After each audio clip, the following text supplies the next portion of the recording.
Hello guys!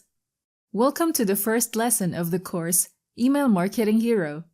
In this lesson, we're going to talk about what is email marketing and why is it important. Let's get started.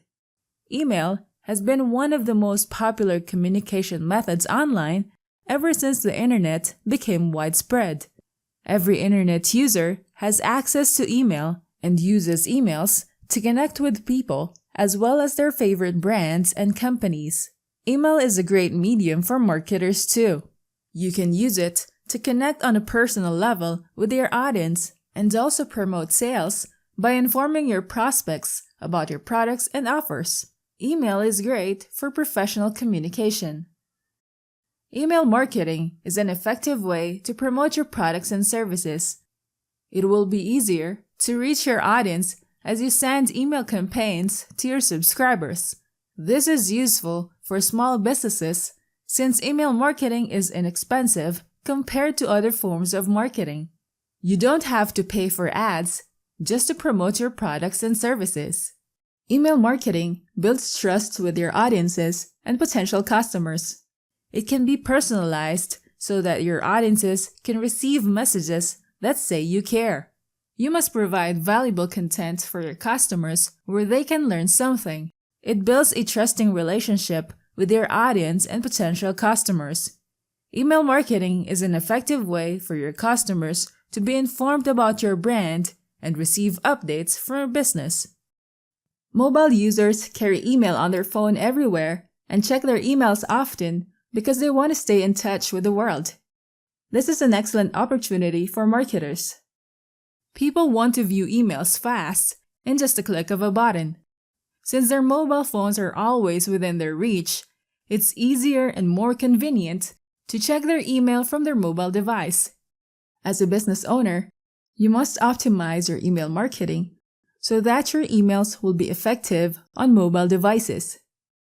Compared with social media marketing, email marketing is cost-effective and its ROI is high. According to studies, every $1 spent on email marketing returns around 122%. In addition, ads on social media are less effective and may be ignored more often. It's less annoying than ads on social media channel. Email marketing is the preferred communication channel for business. Businesses can easily build a list of their target audience, market their promotions, bring in customers again and again. You can begin to reach out to your leads and convert them as your regular customers. Now that you know what is email marketing and why is it important, we can now proceed to the next topic. What is opt-in marketing? I'll see you there. Hello guys! In this lesson, we're going to talk about what is opt-in marketing. Let's get started. One important rule of email marketing is that you can't send messages to people unless they want it. So every person you send a message to has to opt in. That is, they have to give their consent to receiving marketing emails from you. Sending emails to people without their consent is illegal and may result in banning of your sending privileges on email service providers as well as legal issues, so you must never do that. Opt-in marketing is permission-based marketing. It simply means that you are getting permission from your potential audience to get their email address. This gives them the opportunity to decide whether to give out their email address and join your email list. People usually opt in by filling out a form, typing out their email address and name, and then confirming their email address through a verification email. You might notice forms that pop up on a website asking you to fill in your email address when you visit it. These forms ask your name and email, but it is optional. You can decide to give your email address or not. But if you decide to give your email address, then you must know that you will be receiving marketing promotions from this brand as you sign up to them. Once you join the list, you will start receiving email messages from them right away. Opt-ins are great to use since you are giving your target audience the option to join your email list or not. If they visit your website and they are interested in the products or services that you offer, then they will be willing to give out their email address and be part of your mailing list. They know that they'll be receiving updates from you since they willingly gave their email address to you. Businesses can offer their target audience to be part of their mailing list and provide something in return for getting the audience's email address. Most of the time, small businesses give freebies like ebooks, free short courses, discount coupons, or exclusive offers to people who would give their email address. Doing this will make people who are interested in your products or services join your email list just to get the freebie that you are offering. People love getting free stuff, so they'll do anything in exchange for getting the free stuff. Your goal is for your email messages to be received and read by your audience. Craft your email content carefully, that it contains valuable information that your readers will be thankful for the educational content that you send them. Remember to craft your email messages with the information that your audiences want to view. You have to know what keywords are marked as spam so that you don't include them in your email. Doing this will avoid getting your crafted email messages into your target audience's spam folder. Take note that once your potential audience gives out their email address, it is important to send them the email message immediately. Start by letting them know that you're grateful for their subscribing to your mailing list. Do this while the action of giving their email address is still fresh. Don't let your potential audience wait for more than 48 hours to get your message, since they want to hear from you as soon as they have submitted the opt-in form. Opt-in marketing is a great way to collect email addresses from people who are interested in your products or services. You need to give them something in return that benefits them from joining your mailing list. Now that you know what is opt-in marketing, we can now proceed to the next topic. What are lists and subscribers? I'll see you there. Hello guys! In this lesson, we're going to talk about what are lists and subscribers. Let's get started. Small businesses that are starting to use the power of the internet using email marketing must know that having a list of contacts, including their name and email address, for promoting your products or services is important and crucial to their marketing campaigns. Lists are email lists that business owners have collected over time from their website visitors who have opted into their forms asking for the visitor's name and email address. Email lists are important since it is an essential part of a small business's email marketing campaigns. You can't promote your business if you don't know who you are sending your promotions to. You will need recipients to send your marketing promotions, product updates, freebies, discounts, or exclusive offers. Email lists give the marketer an opportunity to reach out to people who are already interested in the products or services that they offer. People on the list are already expecting to receive email messages from your brand. So make sure to craft your email messages so that people on your list keep their interest in hearing from you. Lists give you an opportunity to divide your subscribers into segments or topics. For example, if you're a clothes store, you can make a list of people interested in kids' fashion and another list of people interested in women's fashion, and you can send them correct offers according to their interest. A single business can have multiple lists. You can create any number of lists you want, and the subscriber can even subscribe to multiple lists. Remember that you must not buy an email list because there are people on the list who are not aware of your brand and they might move your email to their spam folder.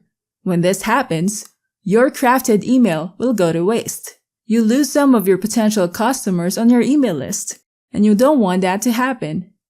Email subscribers are the people who are willing to receive mail via the email addresses that are on the email list. These people may have been part of a list possibly because they have opted in a form from the website to download a free book, get a discount, and they also have the right to unsubscribe from the list. It is normal for people to unsubscribe from your email list for the reason that they are no longer interested in the emails that they are receiving from you.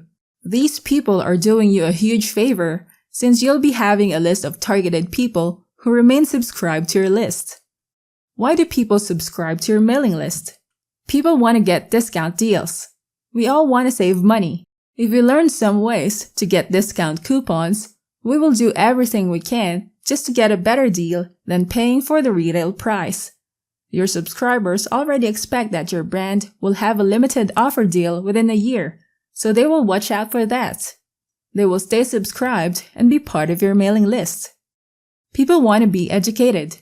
Learning is a continuous process. More and more people are curious and want to be updated with the latest trends. They want to improve on certain topics. As a marketer, you can provide your subscribers with short courses that are easily digestible. Brand awareness. People want to know more about the products or services that you offer.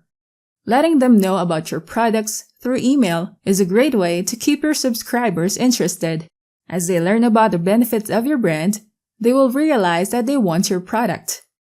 They will eventually want to learn where and how to purchase your product, converting your subscribers to your customers. Now that you know what are lists and subscribers, we can now proceed to the next topic. What's an opt-in form? I'll see you there. Hello guys! In this lesson, we're going to talk about what is an opt-in form.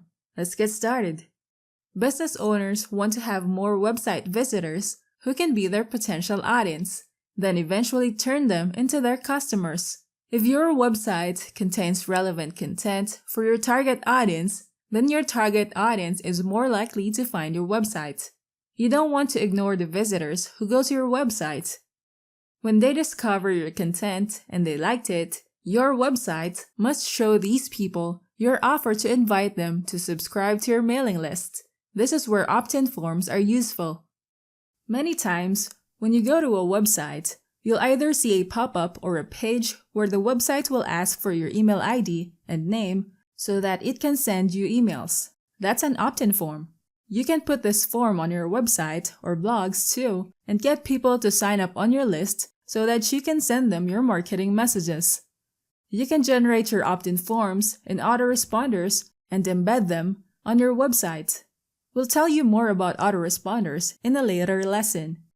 Opt-in forms are important for businesses to attract and collect your potential audience's name and email addresses. If you have targeted the right audience, then you are more likely to get them to give their email address using the opt-in forms that you have on your website.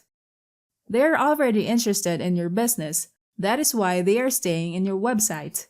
Grab this opportunity to get their email address so you can add them to your mailing list. People are more likely to give out their email address once you're offering them something in return for getting their contact information. You can offer a free downloadable ebook, sample templates, a free trial offer, or a discount coupon. Doing this will allow your website visitors to be part of your subscribers list. They want to test out if your business is the brand that suits their preference.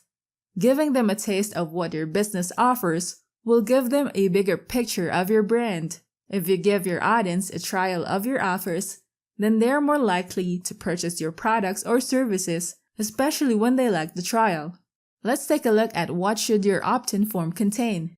This example opt-in form is from an e-commerce website.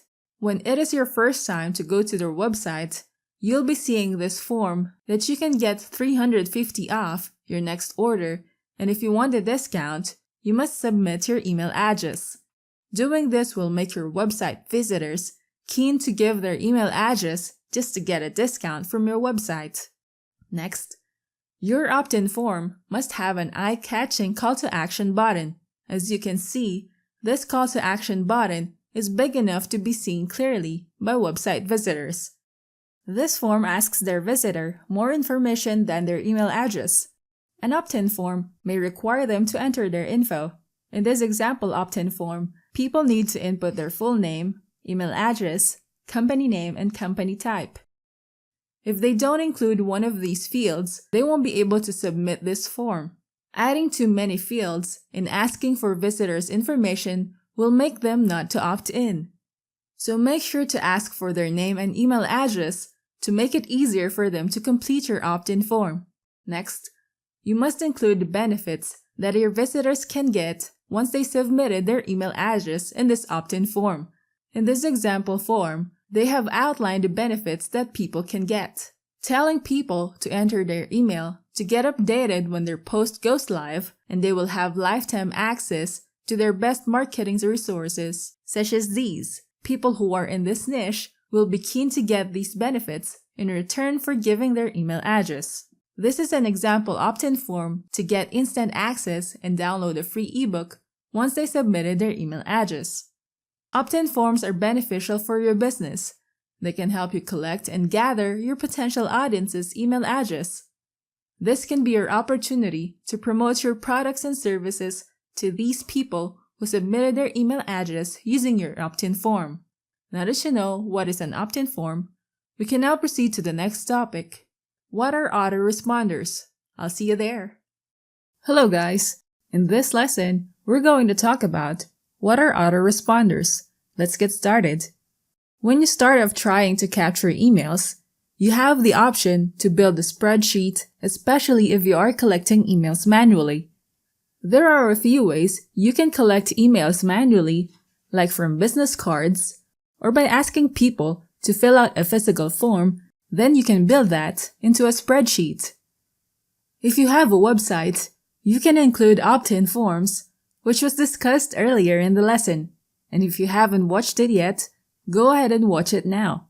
If you have opt-in forms, your website visitors can fill up the form with their name and email address. You can get their email ID using that opt-in form and manually add them in your spreadsheet. You can send these people emails manually using your email client like Outlook or even email. If you do this, make sure you send emails to all the people as a BCC so that everyone else doesn't get your email list. But all of that is hard work, and it's really impossible to do this if you have a bigger list.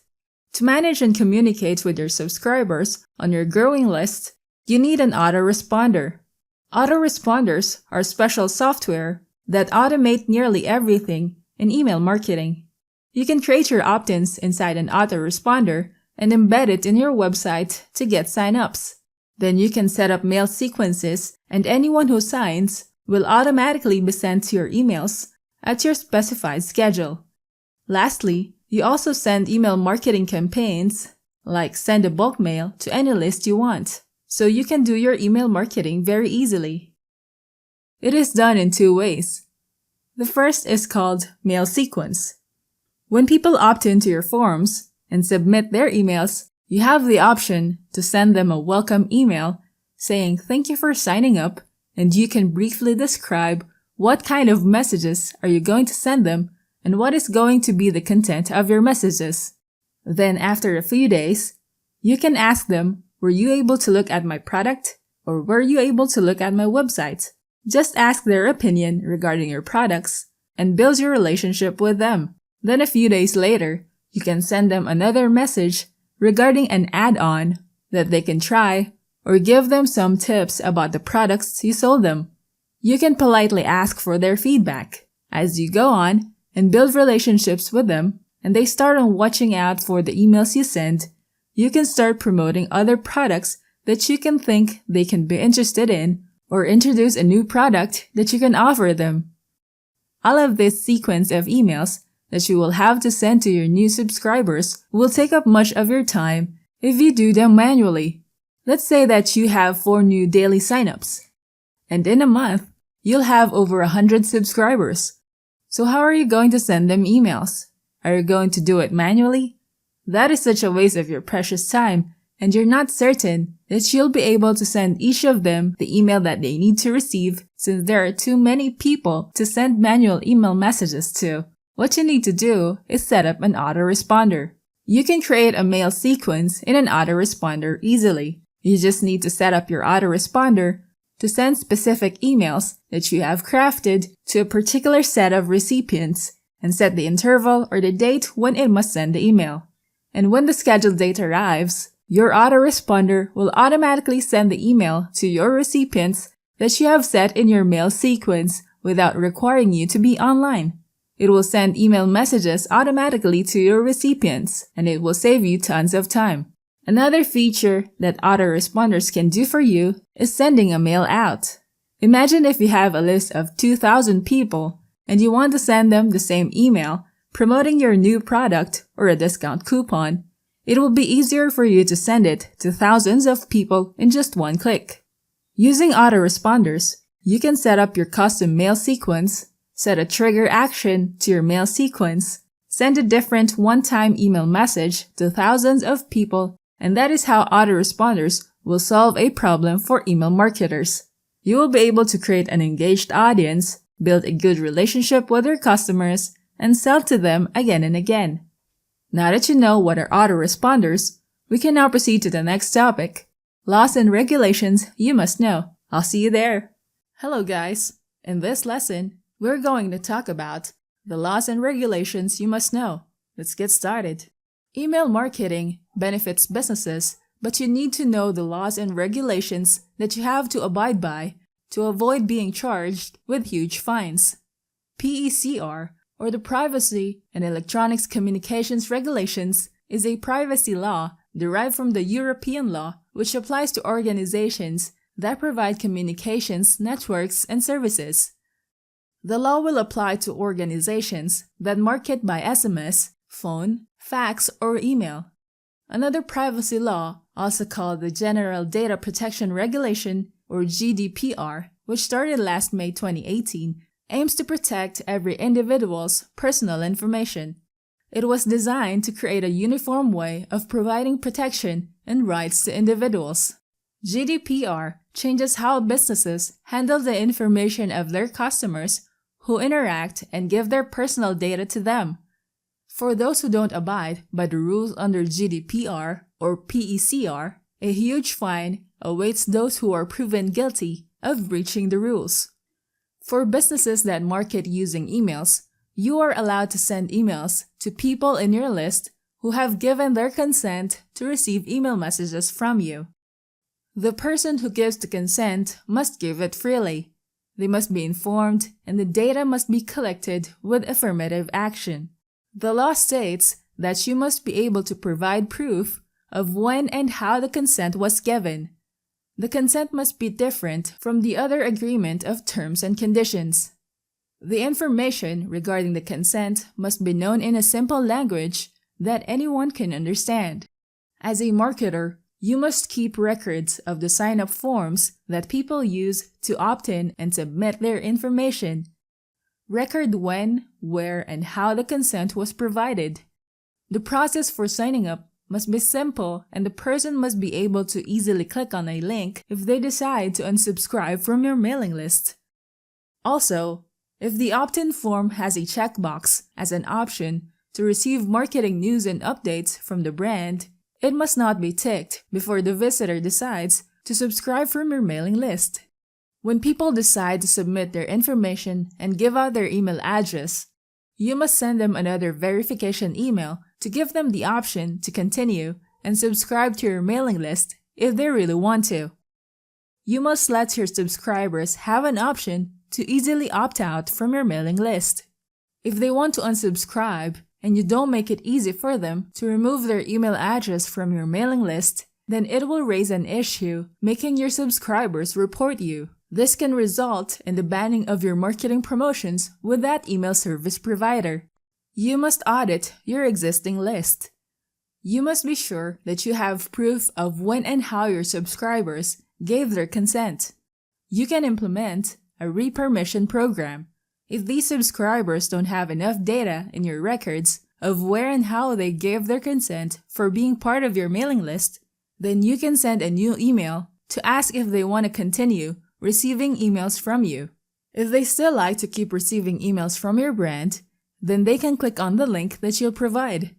If they do that, you can have proof of when and how they give their consent to receive emails from you. An exemption to instances where you can send email marketing promotions to people without consent is when you have obtained data from the customer in the course of a sale of your product or service.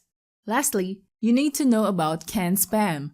It stands for Controlling the Assault of Non-Solicited Pornography and Marketing. It was a law signed due to the increasing number of complaints of people receiving unwanted spam emails. It only applies to the United States. As marketers who send promotions through email, you must know that you must comply with CANSPAM.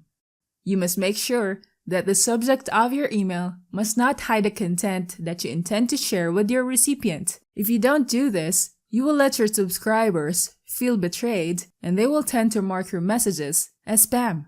The content must reflect the email sender, and it must include the sender's physical address. Every email sent must have an option to unsubscribe, and it must be honored within 10 days. An exemption to CANSPAM are the emails that concern to a confirmation email after purchasing a product or service. As a business owner who promotes your products or services using emails, you must know the rules that you must abide by so you won't face the fines and charges against your business if you don't comply. Now that you learned about the laws and regulations you must know, we can now proceed to the next topic, how to use this course. I'll see you there. Hi guys, thank you for staying with the course. I just want to talk about the best value you can get from this course to make sure that you're able to use it to the best potential possible, that you actually become an email marketing hero. First thing, I need you to finish this course from the first to the last lesson. If you're not an email marketing hero yet, you should listen to every video in this course. I have divided this course into bite-sized videos, so no video is too long, and you can start a video and finish within a few minutes. Then go on to the next video whenever you have more free time. But make sure you listen to and watch every single video in this course, because that will help you a lot into mastering this course. At the end of this course, you are going to get a certificate from Udemy telling you that you have finished the course successfully, and it should be your aim to get this certificate. The best thing is that you can get the certificate only when you have watched every single video and finished the course. So it's going to be a great motivation. Set out today to get the certificate. Post it on your Facebook, Twitter, and show it to your friends. You can show people that you have actually started and finished something. Now, you have a new skill. Number 2. I am committed to making this a 5-star course for you. This course must be the best email marketing course that you have ever taken. If you think that is so, go ahead and rate this 5-star. Tell me that you like this course and motivate me to make better content for you. But if you don't think this course deserves 5-star, if you think there is something missing that should have been included in the course, go ahead and tell me about it in the messaging section of the course. Tell me what you want that is missing, and I will try to add what is missing in the course and make sure that it is 5-star level for you, because I want you to succeed on email marketing, and I want to make sure that you get the entire value that you need. So go ahead and tell me what is stopping you from rating this 5-star. I will try and add that in the course. Number 3. You can join our Facebook group and be a part of the ongoing community of marketers. Interact with them and learn from other people who are taking courses like this. Talk to them about the problems, opportunities, and what they are doing that makes them successful. Interact and exchange ideas. That is very important as an internet marketer. You need to do that all the time. So join our course. Join our Facebook group. It's called Winning with Technic Force. You can search it on Facebook. We already have over 4,000 people, and more people are joining every day. So go ahead, become a part of the community, and let us grow together. From there, let us help each other do better marketing. Now, let's get started with the next chapter and continue learning. Hello guys! In this lesson, we're going to learn all about autoresponders. Let's get started. It's time to have an in-depth look into autoresponders. We have tackled an overview of this topic in the previous chapter, but now let's discuss a more detailed lesson about it. Autoresponders is the key tool for any email marketer.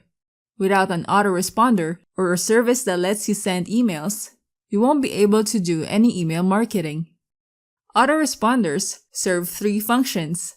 First, it gets the people inside your email list. It lets you create and embed forms on your website. You can place it on your landing page, on your opt-in page, your squeeze page, or on pop-ups, wherever you want. You can easily get your potential customer's email ID. When the person submits their info, including their name and email address, they're going straight to the autoresponder. The autoresponder is going to get notified that someone has submitted their email ID, and it will save that information to its records of lists. When you create the opt-in form, you have the option to connect it to a list.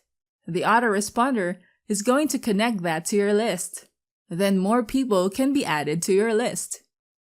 If you have a mail sequence, the first email in the sequence will be triggered. It will be sent right away since the target audience submitted their info using your opt-in forms that are linked to your autoresponder. Then all the arrangements that you have set in your sequence will be triggered according to the action you have set. And because the person is included in the list, you will be able to send them email messages again. Next, list management. It allows you to manage multiple lists that you have created inside your autoresponder. You can create separate lists for each product you are selling, then set a mail sequence for each list. For example, you are selling clothes for women and clothes for men. You can have a different list for each category. You'll have a mailing list dedicated for people who opted in your women's products page, and another mailing list for the people who opted in your men's products page. Next, you can use autoresponders to send a mail out. Using our previous example, you will have to send an email to all the people in your mailing list for women's clothes or the men's clothes, updating them with the new products that your store is offering. Once they receive that mail, they will be interested to know more about the product. They also have the option to click on the link inside the mail and be directed to your website where they can purchase the new product there. They also have the option to contact you through the email that you've sent if they do have questions regarding the product you are promoting to them. These are the functions that the autoresponders do. Now I want to show you a few autoresponders that are commonly used among email marketers today. Feel free to check each autoresponder so that you can decide what to use in your email marketing campaigns. It is actually advisable to use multiple autoresponders. There are times where one autoresponder might experience some technical issues or service delivery issues. It usually happens once a year, and you won't be able to control and know when it might happen. What we do in our business is to maintain our email marketing campaigns using 2 or 3 autoresponders and keep lists in each account. We can send emails using any of the autoresponders that we are using. You can do this too, so you have a backup plan whenever one autoresponder is not accessible or their system is down, having maintenance. If you only have one autoresponder and you rely on it to store the records of your mailing lists or mail sequence, your business will also go down with it since it is the only tool that your business is using. Let's look at some autoresponders that you can try. First is Aweber. Go to aweber.com and click on the free trial button to try it for 30 days. Click on the Features button to get an overview of the functions of Aweber that will be useful for your business. You'll see a thumbnail of their interface. Aweber is an AI-powered email template designer, allowing you to create landing pages, drag and drop down custom emails, choose from the templates library, and automate email content. Next is MailChimp. Go to MailChimp.com and sign up for a free account. It has a free plan offer, but you can only use it with email support for the first 30 days. You can integrate apps into MailChimp, like Canva. It helps you boost sales with landing pages and grow your audience using forms. Next is Getresponse. Go to Getresponse.com and click this button to try it for 30 days. You can easily stay in touch with your customers, creating personalized email marketing using free templates, and promote your business using landing pages to showcase your products. And you can also integrate a webinar software so that you can engage with your subscribers live. Next is Constant Contact. Go to constantcontact.com and click the Sign Up Now button to start your free month. Click on the Features button to get an overview of the platform. This autoresponder allows you to create marketing automation easily with a drag-and-drop editor. It also integrates e-commerce into your email marketing campaigns, helping your online store grow. It also helps you with contact management by uploading your existing contacts from different platforms. Next is MailEngine. MailEngine is a special autoresponder that you can download and install on your own server. It allows all new email marketers to manage their subscribers, create subscription lists, and monitor the email messages that we send.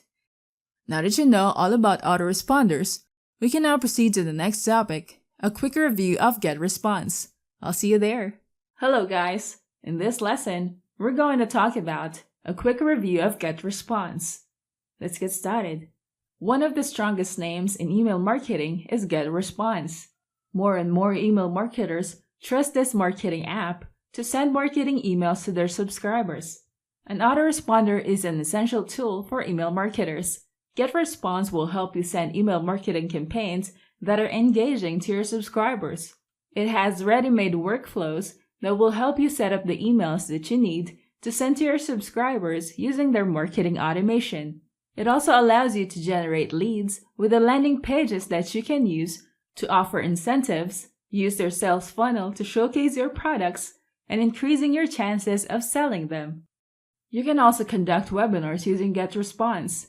It has an easy-to-set-up software, and you can try it for 30 days free of charge. You can host unlimited webinars, have up to 1,000 attendees, share the webinar presentation with 2 other presenters, and store up to 20 hours of webinar recordings. The easy-to-use webinar software allows you to customize your webinar URL, send registration links to your subscribers, help you collect new leads, and the webinar increases your chances of conversions as people see you live. You can even promote your event and send people to your landing page so that they can register for your live event. Also, you can integrate Facebook Pixel for the purpose of retargeting visitors to relevant offers at a later time. Getresponse allows you to schedule your email campaigns.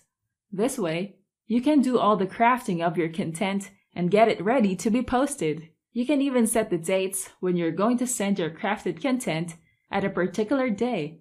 This feature will help you spend more time in the success of your business rather than spending more time in your email campaigns. You can set up the welcome email on the first day, then send random tips after 3 days until you get their trust, since they receive emails from you that they are interested in.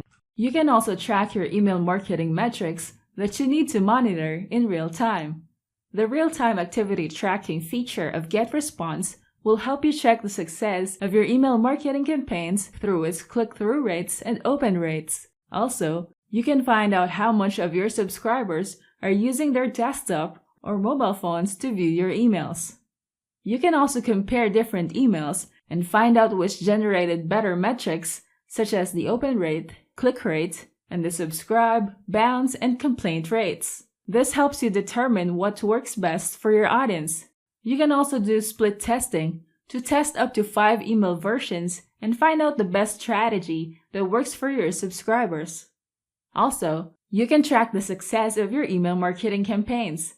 Getresponse will track the sales that your email campaigns generated. You also have a separate autoresponder statistics that you can monitor. This will allow you to check your autoresponders' messages sent and identify the weak points and improve them. Getresponse can help you segment your lists and see the report as sent, opened, and clicked. As you see the statistics, you will know what emails were unopened, so you can improve it to get more open rates. You can also set up automated reports and schedule it, and this insight will tell you the open, click rates, and the unsubscribes. Getresponse is one of the reputable brands on email marketing software online for small, medium, and large businesses. You can try it for free and see if all the features of the autoresponder in this app suits your business needs. Now that you know all about a quick review of Getresponse, we can now proceed to the next topic, a quick review of Aweber. I'll see you there. Hello guys! In this lesson, we're going to talk about a quick review of Aweber. Let's get started. As an email marketer, you need to have tools that will help you send emails to your subscribers, especially if you have built your subscribers list. You cannot send them manual emails anymore. Sending them manual emails every time will be a waste of your time and effort when you should be doing more important business stuff.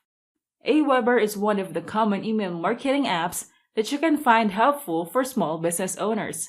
Its smart designer helps you build amazing templates in just a few minutes. This app is easy to use with a drag and drop feature to customize your emails and landing pages without the need to create a code for it. You also have lots of options to choose from the library of templates. With Aweber, you can easily create stunning email messages with the available templates the app has in its library. Also, you can create landing pages for your business in just a few minutes. With its free library template, you can choose the template that you think would catch your viewers' attention and choose the color and design that defines your brand. You can also automate your email content as you broadcast your latest posts from your website. This lets your subscribers be redirected to your website, and you'll get more traffic for your website. Let's take a look at their pricing. Your monthly subscription will depend on how many subscribers you have on your list. The lowest price is for subscribers that are within 500 people. If you have 5,000 subscribers, you'll pay for $49 a month. If it's your first time using the email marketing app, you can have the privilege to get a free trial. You can try the app for free within 30 days. But you have to take note that you need to enter your credit card details before you can start your free trial for a month. Aweber can help you automate your email messages. Email automation is an important feature for email marketing apps since it helps you save time instead of manually sending emails. The email marketing app will send the messages that you have set on your behalf. It can also help build a good relationship with your subscribers. This feature allows you to automate messages based on your subscribers' behavior. Behaviors such as signing up will trigger the message, for example, "Thanks for signing up." That will let your subscribers know that you appreciate them giving their email address to you. Then you must set a waiting time where you won't send email messages to your subscribers. This prevents you from sending messages that may seem spam to email providers. You can even send triggered email campaigns based on their actions, such as when they open your email and click on the link inside. The action allows you to send only the triggered emails to people who took action and click the link you send them. Aweber can help you analyze the reports of your campaigns. It shows you the percentage of opened and click rates for each campaign that you've created. You can analyze reports from your Aweber app in your mobile phone if you're on the go. You can also integrate split testing to check different headlines and messages and see what works best. With Aweber, you can easily manage your subscribers and categorize them.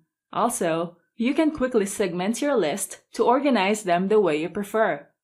You can also design your sign-up forms that can be accessible in desktop and mobile devices. If you already have a list, you can import those subscribers and use them in your campaigns in Aweber.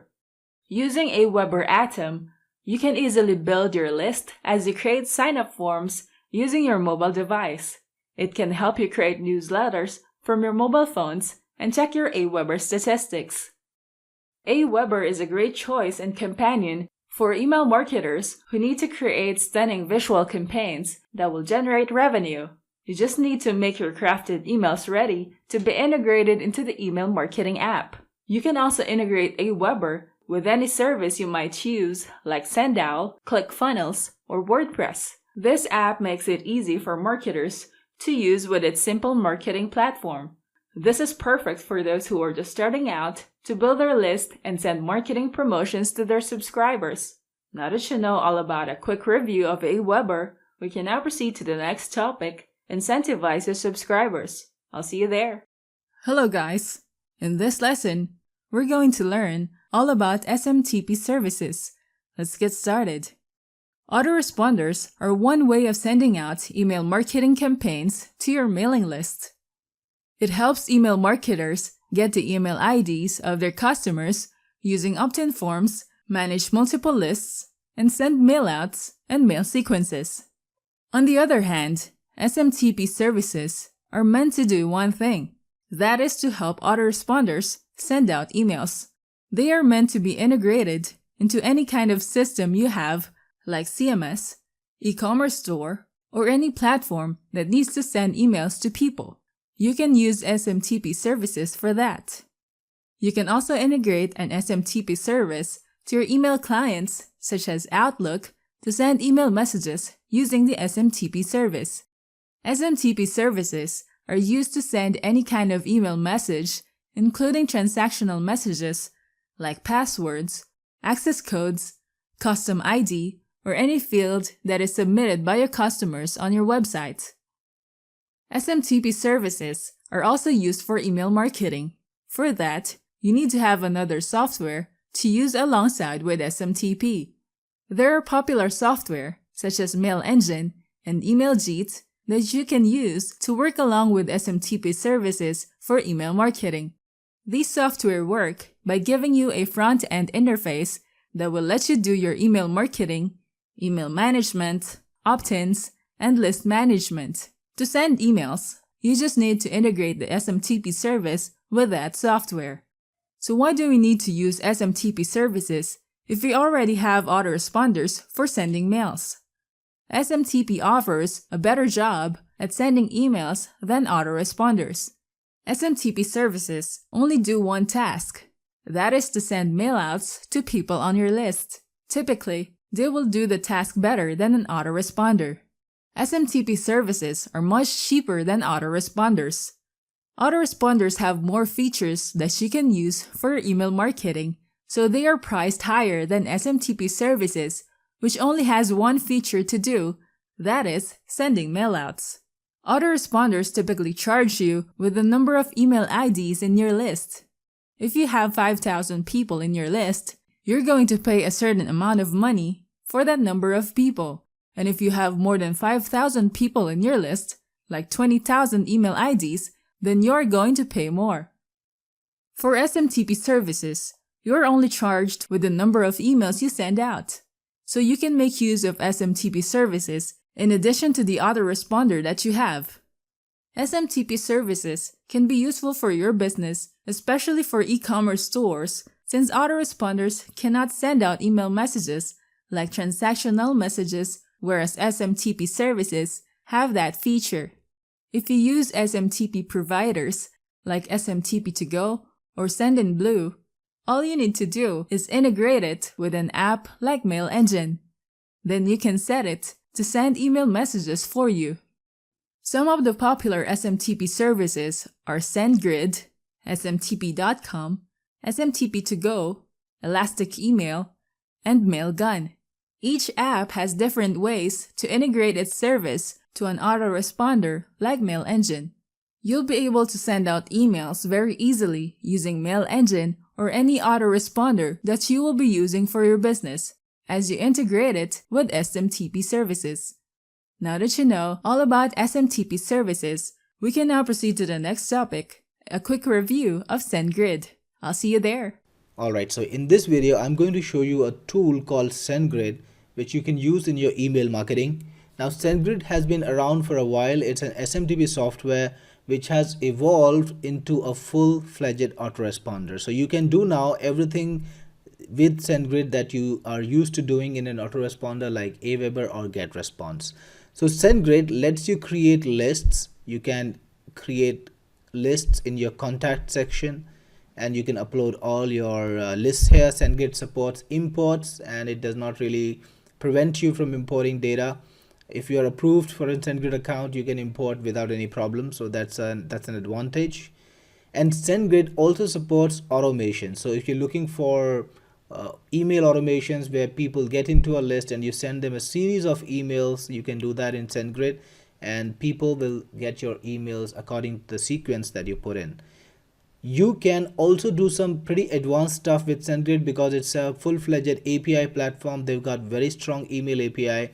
And if you're somebody who's a technical person or if you got a technical team, you can do some pretty good smart stuff with Sendgrid. Like in our company, we use Sendgrid and we automatically send the leads that we get from all of our software into Sendgrid where people start receiving our automation sequences.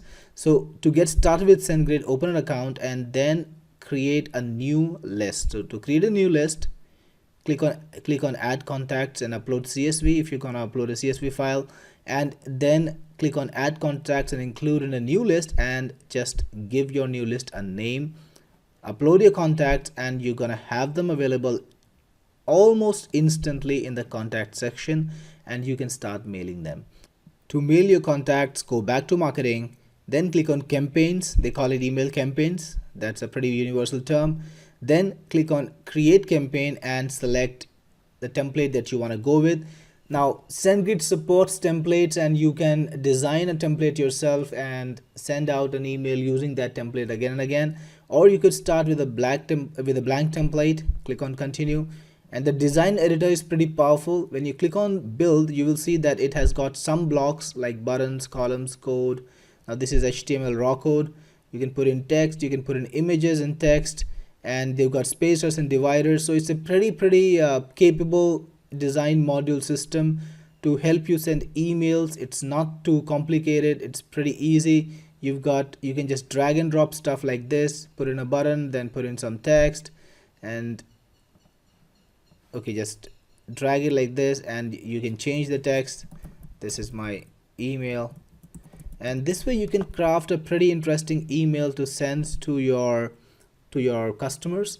Now Sendgrid supports both transactional and email marketing emails, so that's something positive, because you can send out if you got a SaaS, or if you got something that involves delivering information to people like the passwords and all, you can send out transactional emails.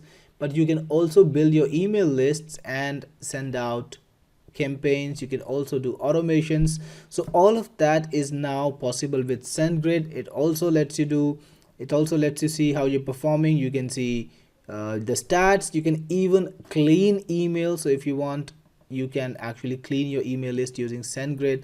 So it's a pretty capable email marketing platform. If you're looking for something that will help you send out emails without giving you a lot of trouble, then Sendgrid is the one.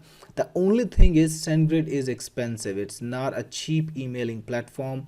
It will charge you for volume. That is, it's gonna charge you on top of a fixed fee, a variable fee depending on how many emails you're sending. So if you're somebody who emails daily to your list, you're probably gonna have to pay more to Sendgrid for the overage charges. You will have to pay more for the volume that you send, and it can be pretty expensive. And in my experience, the delivery rate is actually lower than platforms like Aweber or Getresponse. So that's something you need to keep in mind, because in email marketing, the main game is of delivery. If your delivery is strong, you get paid, and if your delivery is not strong, you don't get paid. So make it a part of your business. But I primarily use it for transactional emails and automations. And automations work fine on Sendgrid, by the way, even if campaign emails don't. So make it a part of your business. You have to craft your strategy for each platform differently, separately. And on Sendgrid, I think automations work very well. In this video, we'll do a quick review of Mailgun. Now Mailgun is another email marketing system that is very popular, but the unique thing about Mailgun is it's not really geared towards email marketing. Now it doesn't stop you from email marketing, and you can use it with software like EmailJeet or MailEngine to send your marketing emails very successfully, because it does support SMTP and it has email API too, and they are integrated in MailEngine and EmailJeet. But it's not geared by itself to be an independent email marketing platform like Aweber or Sendgrid or any of those. It's more like a transactional email marketing system that is to be integrated mostly in your own software or SaaS.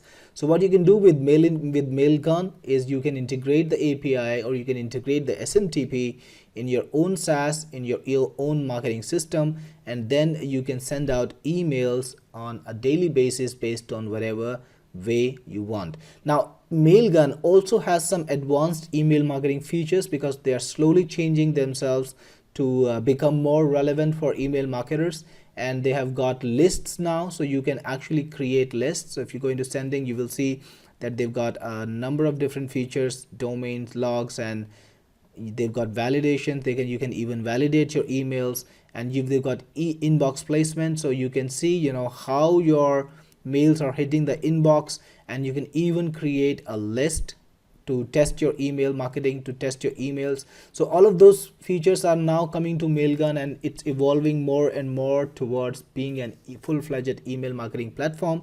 But right now, to use Mailgun, you need to use a third-party email sending system. Now there are a lot of email sending systems out there in the market.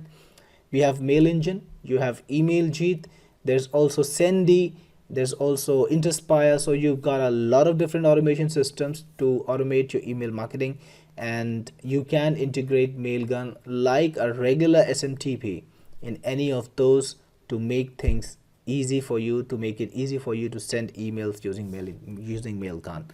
Now, one thing I want to tell you, Mailgun has pretty good inboxing. Now, it's not so expensive either, so it's pretty the price is very aggressive because it's more of an SMTP. They charge you for the volume that you send, and you can pick an account according to the volume, and the pricing is pretty strong as far as SMTPs go. The inboxing is pretty good because Mailgun actually maintains the quality pretty strong in terms of the customers that they pick. So if somebody is spamming, Mailgun is going to ban them very quickly, and that helps you because it keeps the platform clean. It prevents the IPs from getting barred, and you will be able to do better on Mailgun with your email marketing. If you're sending out legit emails, if you're sending out emails that people are expecting, people don't complain about, then it's going to work for you really well. Again, you need a third-party product to make it possible for you to send those emails, and you can use something like MailEngine, which is a WordPress-based email autoresponder software, or you could use EmailJeet, which is a desktop-based email autoresponder software, but you will need something that's third-party. Hello guys! In this lesson, we're going to talk about MailEngine, your captive autoresponder. Let's get started. Autoresponders help email marketers send mailouts to their customers. One of the best autoresponders that you can find online is a tool called MailEngine. MailEngine is an autoresponder that you can install inside WordPress. Email marketers want their messages to land on their subscribers' inboxes. It's the first thing that people will see as they check their mail. The promotions folder are less likely to be seen. You may notice that as the volume of emails that are sent out goes higher, the less likely that your email will land in your subscriber's inbox. That is because email servers are sensitive when it comes to the number of the same email sent to different people. It can be detected, so as long as you keep it to a lower volume of mailouts, your emails are more likely to land on your subscribers' inboxes. Small business owners can benefit from this. Small businesses have more edge compared to large businesses, since large businesses send out more volume of mailouts than small businesses with a smaller list of subscribers. Most of the time, large businesses that send out tons of email promotions don't make it in the inboxes of their subscribers. MailEngine makes it easier for small businesses to send marketing emails using Gmail and G Suite. It has an integrated Gmail and G Suite API. You can send 500 emails daily per account on Gmail and send up to 2,000 emails daily per account on G Suite. MailEngine has a feature called Spin Text. What it does is every subscriber will receive a different subject line and content. Every email that is sent out using MailEngine with the Spin Text feature enabled will have no same headings and body alike.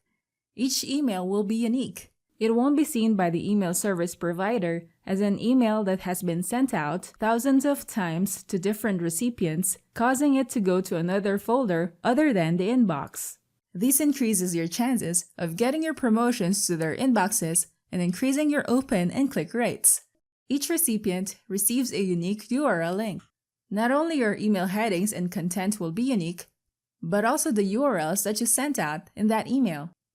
Every email that contains a link or a URL to redirect your subscribers to a website, MailEngine will generate a different URL characters for that email subscriber, but the redirection will still be the same.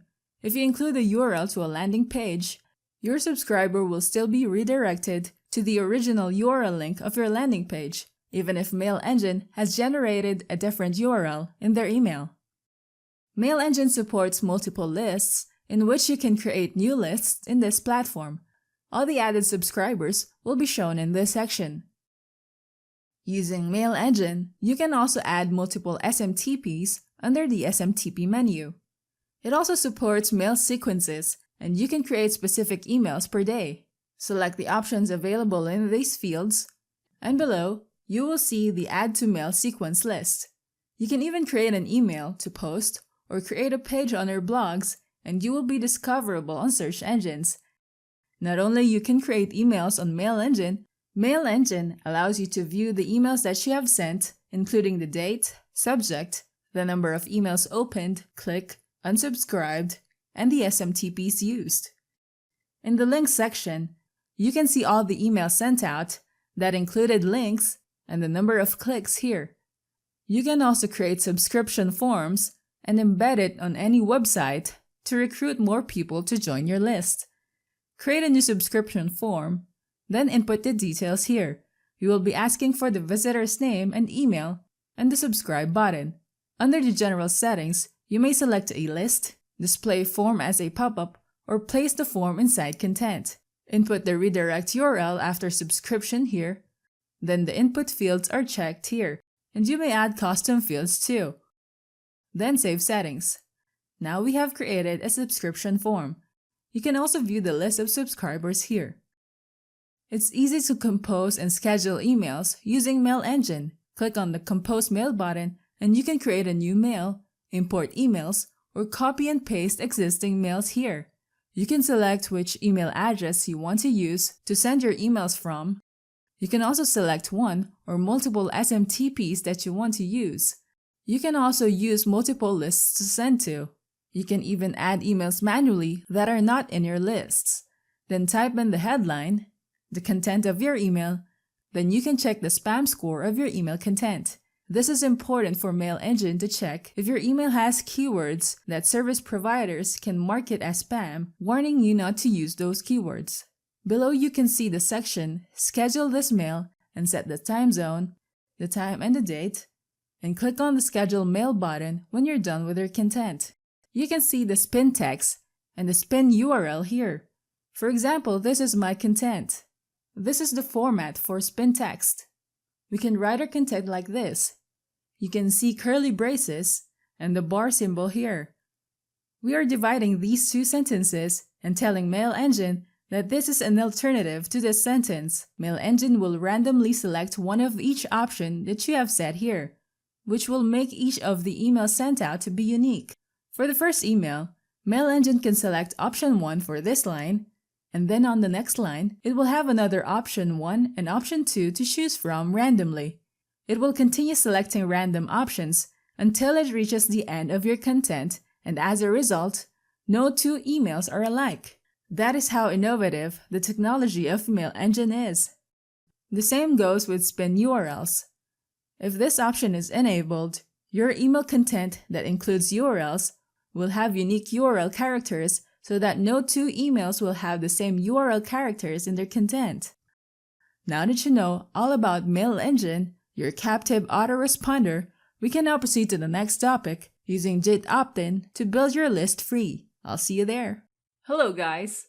In this lesson, we're going to talk about using JeetOptin to build your list free. Let's get started. Autoresponders help you create lists and forms that can save the email IDs of your potential subscribers. If you're not able to allot a budget on paying for the monthly fees of autoresponders available today, you can have another option that you can use which will save you money and do the only thing that you need for your email marketing campaigns. That is, to create opt-in forms and to get the email IDs of your potential subscribers. Then save them inside the custom email lists that you have created. That plugin is called WP Optin Jeet. You can use Optin Jeet to incorporate a list management plugin in your WordPress site. You don't have to use autoresponders such as Getresponse, Aweber, or MailChimp just to send out email marketing promotions to a list of subscribers that you have gathered for a certain period of time. These autoresponders will require you to pay a certain amount of fee just to use their services after testing out their free trial. Let me show you how you can use JeetOptin. Log into your WordPress site. If this is the first time you're using this plugin, you need to download and install it first. Go to Plugins, then click on Add New, click the Upload Plugin button, then click on Choose the File button. Look for the plugin from your drive, then click Open. Press Install Now. Wait for the plugin to be installed, then you need to activate the plugin. Once it's activated, you can see the optin Jeet plugin under the Plugins section. Now, you will see the optin Jeet menu on this site. This is what you can see as you click on the plugin.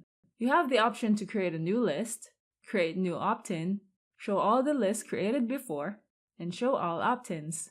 First, let's create a new list. Click this button. Type in the name of your list. In this section, you're going to type in the field names that you require your potential subscribers to input. You can also set each field as required. If you need your subscribers to enter search fields, like in this email field, which is set to required. Now you can ask them to enter their names and choose the type of field to text. And you can tick the required check button or not. You can also delete a field if you need to. Now click this button to create the list. We can see the list we have created in this table. Now that we have a list, we can create a new opt-in form. Click the Create New Opt-in button. Then type in the opt-in name that you want to use for this opt-in. Under the Select List, choose the list that you want to link to this opt-in. Let's choose this list that we just created a while ago. Under this drop-down list, you can set a redirection URL here. You need to create a thank you page to where your leads will go as they click the Submit button.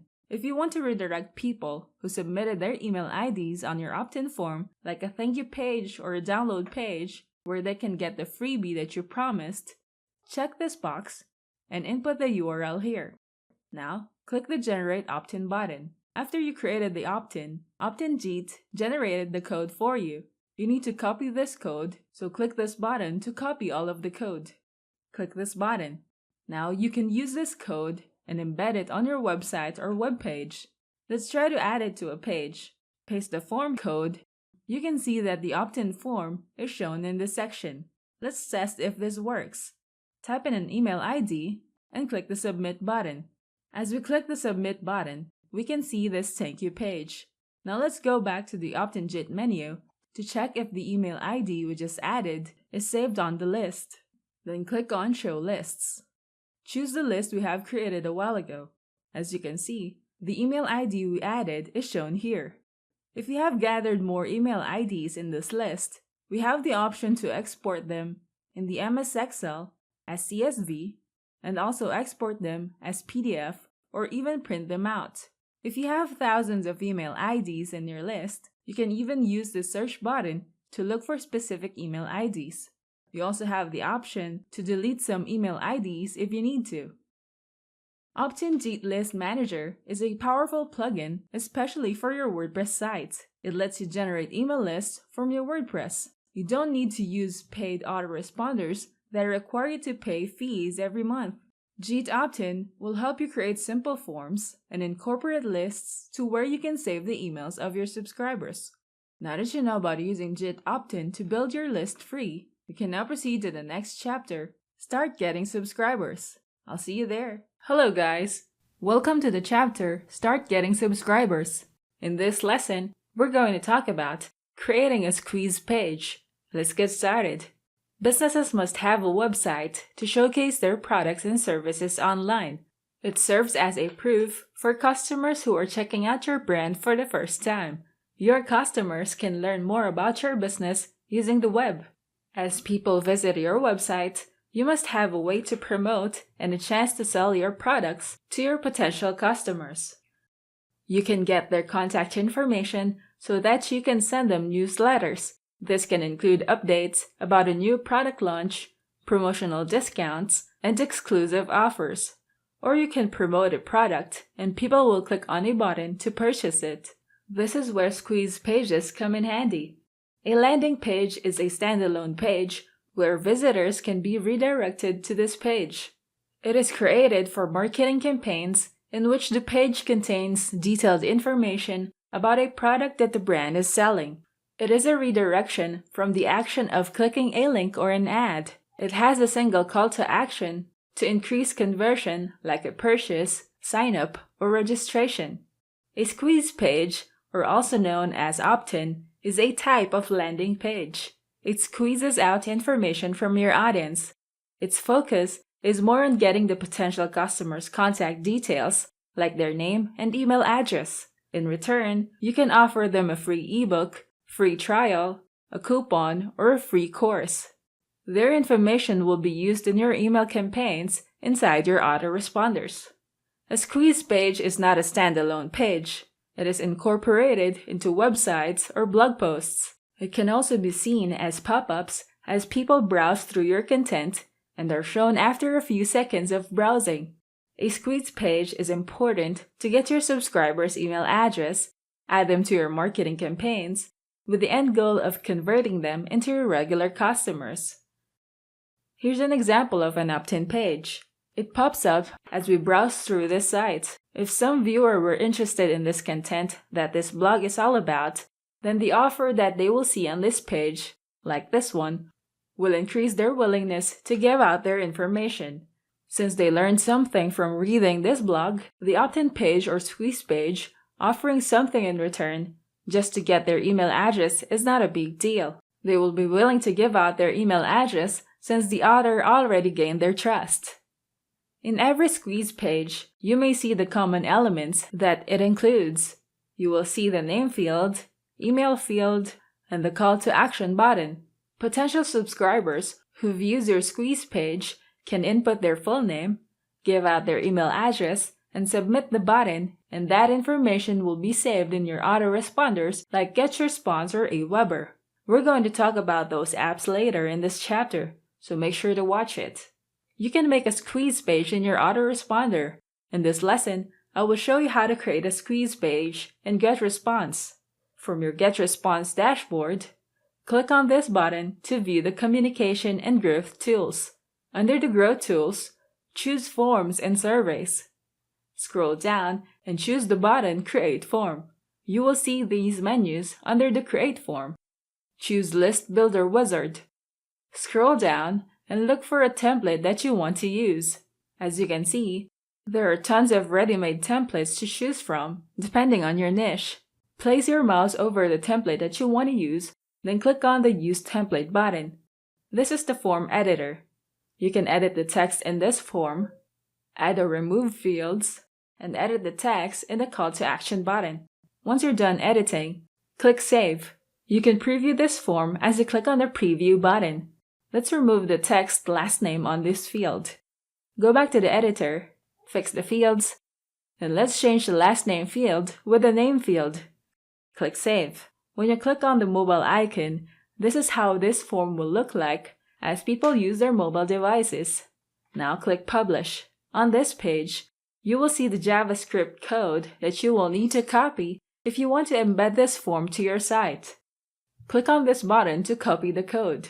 You can paste it on your notepad so that you can use it later as you embed it on your website. Now that you have the code, you can paste it on your blog or website where you want people to see the squeeze page you've created.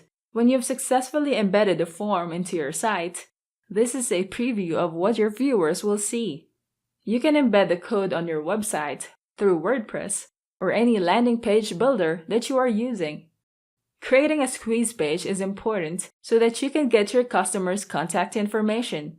Using that information, you can send promotions to your subscribers, building their trust and converting them to purchase your products as you promote them later in your campaigns. Now that you know all about creating a squeeze page, we can now proceed to the next topic, incentivize your subscribers. I'll see you there.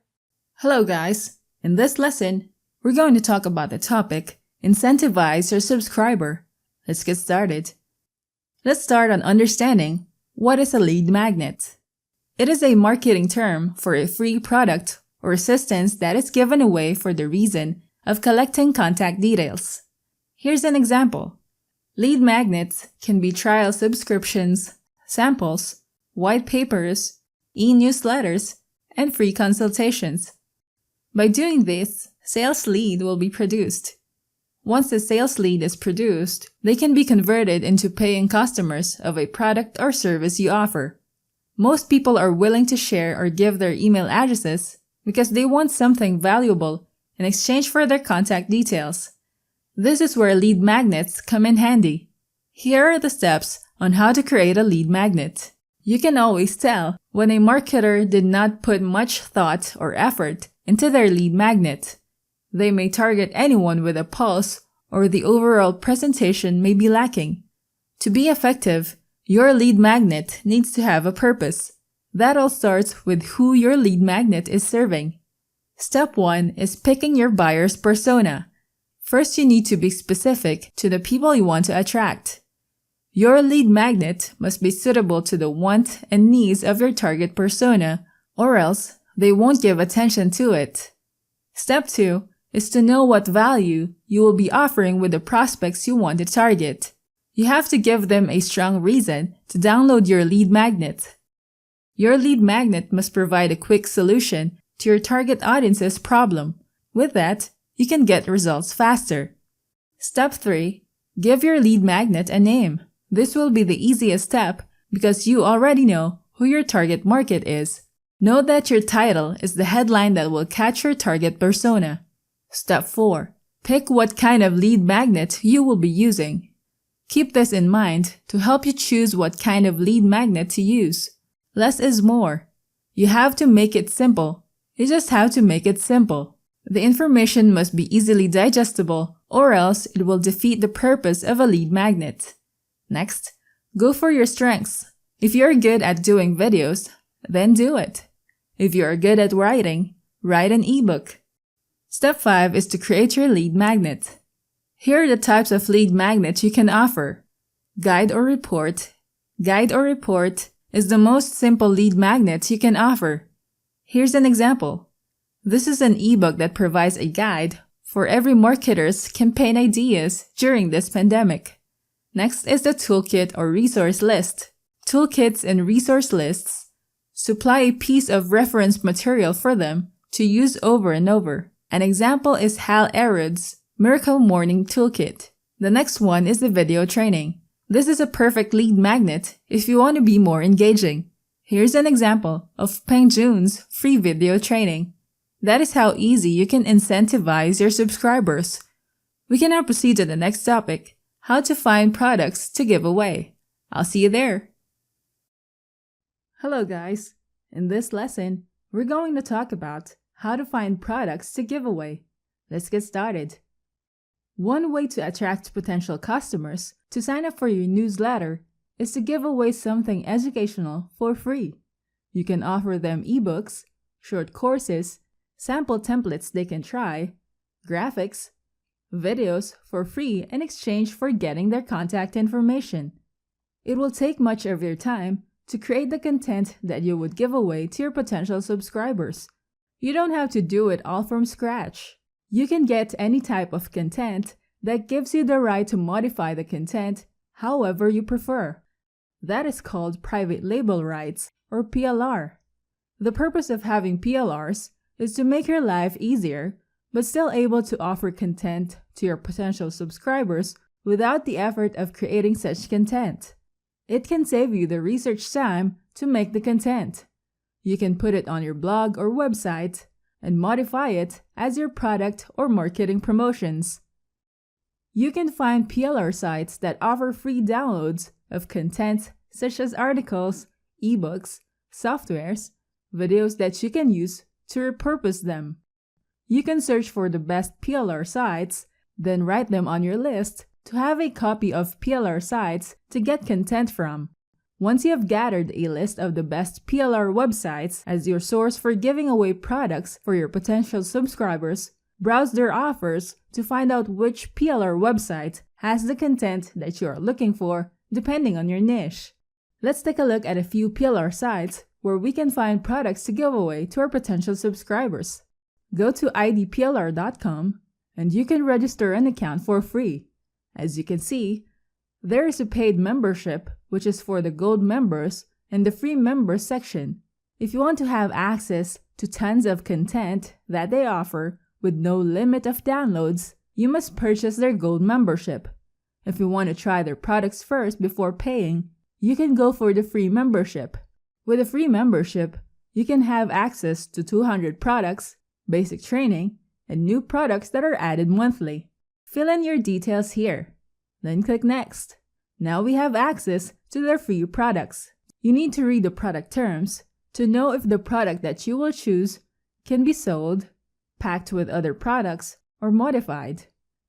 Go to Free Products, and you will be able to find free ebooks, free software, free videos, free audio, free graphics, and free templates here. Let's click on the free ebooks. You have to take note of the licenses of the product that you choose to download. They may come with resell, master resells, or private label rights. Choose an ebook. Let's say we choose to download this ebook. You can view the type of license here. When you click on it, you can take a look at the preview of this ebook before you decide to download it.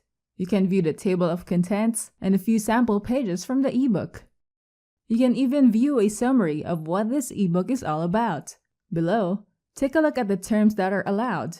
You can see here that this ebook can be sold, modified, put your name on the sales letter, offer as a bonus, used to build a list, and also be given away for free. But you cannot modify the main product, the graphics and cover, or be added to free membership websites and sell private label rights. Before you use a product, it is safe to know the product terms and understand what you can use it for. The beauty of this website is that if you choose this product to download, you already have a ready-made squeeze page for this product. You can place your autoresponder form here to get the name and email address of people and edit this with your name. It also has a thank you page ready for you to use. Another PLR website is resellrightsweekly.com. You can register for free. You just need to input your details and submit it to start browsing the content that you can use. Another PLR website is plrminds.com. They also offer free ebooks with a PLR license. Now that you know how to find products to give away, we can now proceed to the next topic, how to set up a good welcome email. I'll see you there. Hello guys! In this lesson, we're going to talk about how to set up a good welcome email. Let's get started. A welcome email is the first communication that happens between your business and your new subscriber. A welcome email establishes the mood for the new members and pushes them to become involved with your business. Now let's proceed to the importance of welcome emails. Welcome emails are important because of the higher engagement it produces. It also gives the brand an opportunity to present itself to their new customers. It gives the new customers a sense of belongingness as you welcome them into your business world through welcome emails, thus increasing your customers' loyalty. Let's get to the main part on how to write an effective, successful, and engaging welcome email. The first thing to consider in writing the introductory part of a welcome email is that it should have a pleasant welcome, as this will be the first impression of your brand or your business. Say thank you to your new subscriber for joining in your email list. It shows gratitude and makes the people feel appreciated, and it will result in a good reputation for your brand. Give the free guide, course, training, and incentive you guaranteed. Also, use this introductory window of opportunity to introduce your business, brand, or company's products or services. Describe and expound on what your business is all about. Tell them what your brand is, who your previous clients were, and how you can help your new subscribers. So the next time your subscribers receive an email from you, they will be familiar and be open-minded with your business. One great thing to take into consideration to lessen the unsubscribes is to give them a heads up on how frequent they will be receiving emails from you and your business. Put some helpful and relevant content links that will send them back to your website. That way, they are more likely to engage with their business and would want to know more about your brand. Lastly, a key thing to a successful welcome email is to attach your social media links. In doing so, they will be connected with your business through other platforms as well. They can check out your social media accounts and connect with the same community interested in your brand. Making great and effective welcome emails is an essential marketing key for your business. In doing so, it will give your business a lot of opportunities and conversions. It allows you to build a warm, genuine reputation and relationship with your new subscribers. It increases familiarity and awareness for your business in the industry. You must focus on creating a well-written and genuine welcome emails because it creates a good revenue for your business with this simple action taken. Now that you know how to set up a good welcome email, we can now proceed to the next topic. Single opt-in versus double opt-in. I'll see you there. Hello guys! In this lesson, we're going to talk about single opt-in versus double opt-in. Let's get started. We may have encountered opt-in forms that ask your name and email to be submitted, and you can then access their website or become a subscriber to their newsletter right away. No confirmation is required to click on. That is called a single opt-in. When you already have submitted your name and email address using an opt-in form, and you are required to check your email to confirm that you really want to subscribe before adding you to their list, that is called a double opt-in. The difference between single opt-in and double opt-in is that the latter requires confirmation before one can be part of the mailing list. Let's take a look at an example. Let's input our email address here, then click this button to submit it. Now let's check our email. Here's the email they sent. You can see that they included a link here that is required to be clicked on if I really want to receive email messages from them. This is a confirmation email for a double opt-in. So let's talk about the benefits of using a single opt-in form. First, it's a simple process. A potential subscriber submits their name and email address, and they can access your offers or be part of your mailing list right away. No further actions that are required for them to do. People who are busy might prefer this one, since it won't complicate things just to receive emails from you. It also allows you to quickly grow your list, since it only requires people to submit their contact information. With double opt-ins, email marketers can filter their potential subscribers. When people are required to check their email, to click on a link that serves as a confirmation if they really want to be part of their list, email marketers can be sure that the people who proceed through the confirmation email are serious about being part of your list. Double opt-ins ensure your email marketing campaigns result in a higher open and click rates. People who go through the double opt-in are genuinely interested in your brand and they want to receive emails from you. As they learn more about your brand and see the benefits that they can get from your products, they will eventually purchase your products or services, converting them into your regular customers. It ensures your brand that most people in your list are high-quality subscribers. It also ensures that people on your list are always interested in receiving emails from you. This lowers the rate of people unsubscribing from your list. Let's talk about the drawbacks of single and double opt-ins. Single opt-ins has a higher risk of your emails marked as spam. Single opt-ins might have a chance of people submitting their incorrect information, like mistyping their email address. In that case, they might not be able to receive emails from you. Sometimes, they don't have any intention to receive emails from you because they just want to download the freebies after submitting an email address. Double opt-ins take a longer process of signing people up just to be part of their mailing list. The longer the process it takes, the more people don't complete the process. This makes growing your subscriber lists slower. So what do you think should you use for your marketing? You can experiment on what works for you. Try testing out, giving away freebies using a single opt-in form and also using a double opt-in form. Gather your data after a few weeks and compare them. Single opt-in is a faster way of getting contact information, but only for short-term benefits, while double opt-ins can have a longer process of adding potential leads to your list, but the benefits are long-term. It actually increases open and click-through rates. Now that you learn about single opt-in versus double opt-in, we can now proceed to the next topic, using the Mobiflux Content Locker to grow your list. I'll see you there. Hello guys! In this lesson, we're going to talk about using Mobiflux Content Locker to grow your list. Let's get started.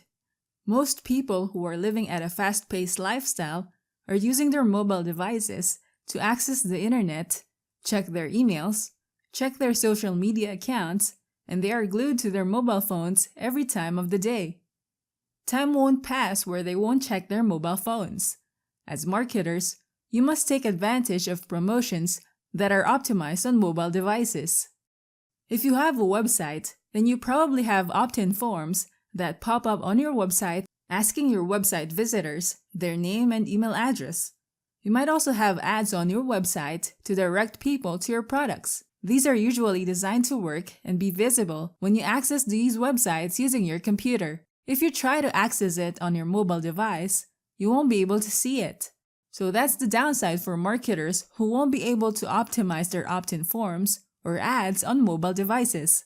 They will lose potential leads. Marketers have to make their websites mobile-friendly and mobile-compatible. That way, potential subscribers who liked your content and are using their mobile phones can see your ads and click the call to action button. If you're not aware yet, most of the classic websites set up for blogs, e-commerce, lead generation pop-ups are designed to be viewed and available on desktop computers. They are not yet optimized for mobile devices, so we must adapt to the trend since most of our potential leads and customers are using their mobile phones to check out websites. If they won't see your call to action button on your pop-ups, you will waste most of your potential leads who are using their mobile devices. Ideally, you want your visitors to view your website the same way they can view it using their desktop computers. Mobiflux is the app that you will need to optimize your website for mobile devices. You can easily install it in your WordPress site and set it up for your website to work on mobile devices. You can control where you can place the ads on your website. With Mobiflux, you will force your website visitors to drive more traffic to your website. Just install the Mobiflux plugin in your WordPress site. Click Plugins, then Add New. Now upload the plugin. Locate the Mobiflux plugin from your drive. Then click Install Now. Once it's installed, you need to activate the plugin. Now the plugin is activated. If it's your first time, you need to input your email and your order code here. Now click Submit. First, let's take a look at mobile banner ads. Let's create a new banner ad. Input the details here. Upload an image, and you can show this banner ad on all visits. You also have the option to let the banner ad be viewed by people who already have visited your website or not. You can also select which posts and pages that your banner ad will be shown. You can select if you want to position your ad on the header or the footer. Now here's our created banner ad. Now let's take a look at how it looks on our mobile device. Here's what people will see when they visit your website using their mobile device. When we check our dashboard, you will see that the number of ad views is reflected here. When we click on the banner ad, we're going to be redirected to the URL link you have indicated in the banner ad settings. Since we have clicked on the banner, the ad clicks were updated as viewed by one person. Now let's go to interstitial ads. Interstitial ads will appear before your web page loads up. It will cover the entire screen. Now let's click the Create New button. Input an ad title, add a redirection URL here, upload an image, select the posts and the page to display the ad. Let's change this to Use Global Ad. When we click on our dashboard, we can now see our created interstitial ad here. Let's check it out on a mobile device. As people go to our website, they will first see this interstitial ad that we have created. When they click on this ad, they will be redirected to the URL we have set. You can see in the dashboard, the ad clicks and views reflected our action. Now let's go to the traffic multipliers. This is the secret weapon of Mobiflux. This will make your content go viral. It will lock your content until a certain number of visitors start going to your link. You need to share this link with other people, and they too will share it with other people so that they can unlock and view the content. Let's click the Create button. Type in the locker title, Then the header text. Choose a header image. If you have a header video, you can upload it here. Then edit the body where the text will be displayed under the image. The buttons that will be displayed are seen in this section. The first one is Copy to Clipboard, then the email submission button. You will need to type in your email ID here so you will get a notification when the content is unlocked. Under the Content Unlock Confirmation email, this is the message that people will receive as their notification. Under the General Settings, you will need to input the required number of visitors to unlock your content, then the default text will be shown in this field. Even add custom CSS here, but for now, let's save this setting. You can even see a preview when you click this button. Go back to your dashboard. To use this code, click this code to copy it. Then go to Pages, then paste it in this section. When people go to your page, this is what they will see. As you can see, the content is still locked. You will need to click on the Copy to Clipboard to go to the link. Then input the email ID to where the notification will be sent. In this section, it is indicated here that they need to have 2 visitors to unlock and view this content. Mobiflux is essential for marketers to attract the right traffic, increase your sales, and expand your business. Now that you know about using Mobiflux Content Locker to grow your list, we can now proceed to the next chapter, how to get traffic to grow your list. I'll see you there. Hello guys, welcome to the chapter, how to get traffic to build your list. In this lesson, we're going to talk about social media traffic. Let's get started. Email marketing is considered the most effective channel for reaching out to your customers, assuring your brand to get more open and click-through rates. To grow your list, you must expand your resources as to where you can find more potential leads for your business. Most people are already on social media channels. You'll have a wider range of potential leads as you tap into the world of social media. On Facebook, there are already 2 billion active users, while on Instagram, there are already 1 billion active users and more than 500 million use the platform daily. If you tap on the right target market, you will definitely attract more people to add into your mailing list. Drive your followers to your websites. Post content that will encourage your social media followers to go to your website where they can download your free offers in exchange for their contact information like their email address. People will not care to click on your link to visit your website's landing page if they won't get something in return for free. So make sure to give them a free offer to encourage them to click on the link you have posted. Include a call to action button in your bio. Let's take a look at Facebook. Let's say that you already have a Facebook page. In this section, you may notice a button that people can click on as they go to your Facebook page. This is the call to action button. When you place your mouse over this button, you have the options to test this button, edit the button, and delete the button. Let's click Edit. From these options, you can choose which call to action you can use for getting social media traffic. If you click on Contact You, you can have more options like Contact Us, Send Message, Call Now, Sign Up, Send Email, and WhatsApp. Let's try Sign Up. Click Next. In this section, you will see a preview of how the call to action button will be seen on your Facebook page. You want to send people to the page where they can sign up. This could be a landing page to capture their name and email address. Input the link here. This is where your visitors will be redirected so that they can submit their email address. Let's test the button. As people click on the sign up call to action button, they will be redirected to this landing page that you have set. They can input their email address here and submit them. As you have linked this to your autoresponder, you will be able to save it automatically to your mailing list. If you take a look at the About section, you can also include your website here so that when people check this out, they can click on your website and be one of your potential leads. Now let's go to our Instagram account. As you can see, the Instagram bio is the first part of your profile that your followers will see.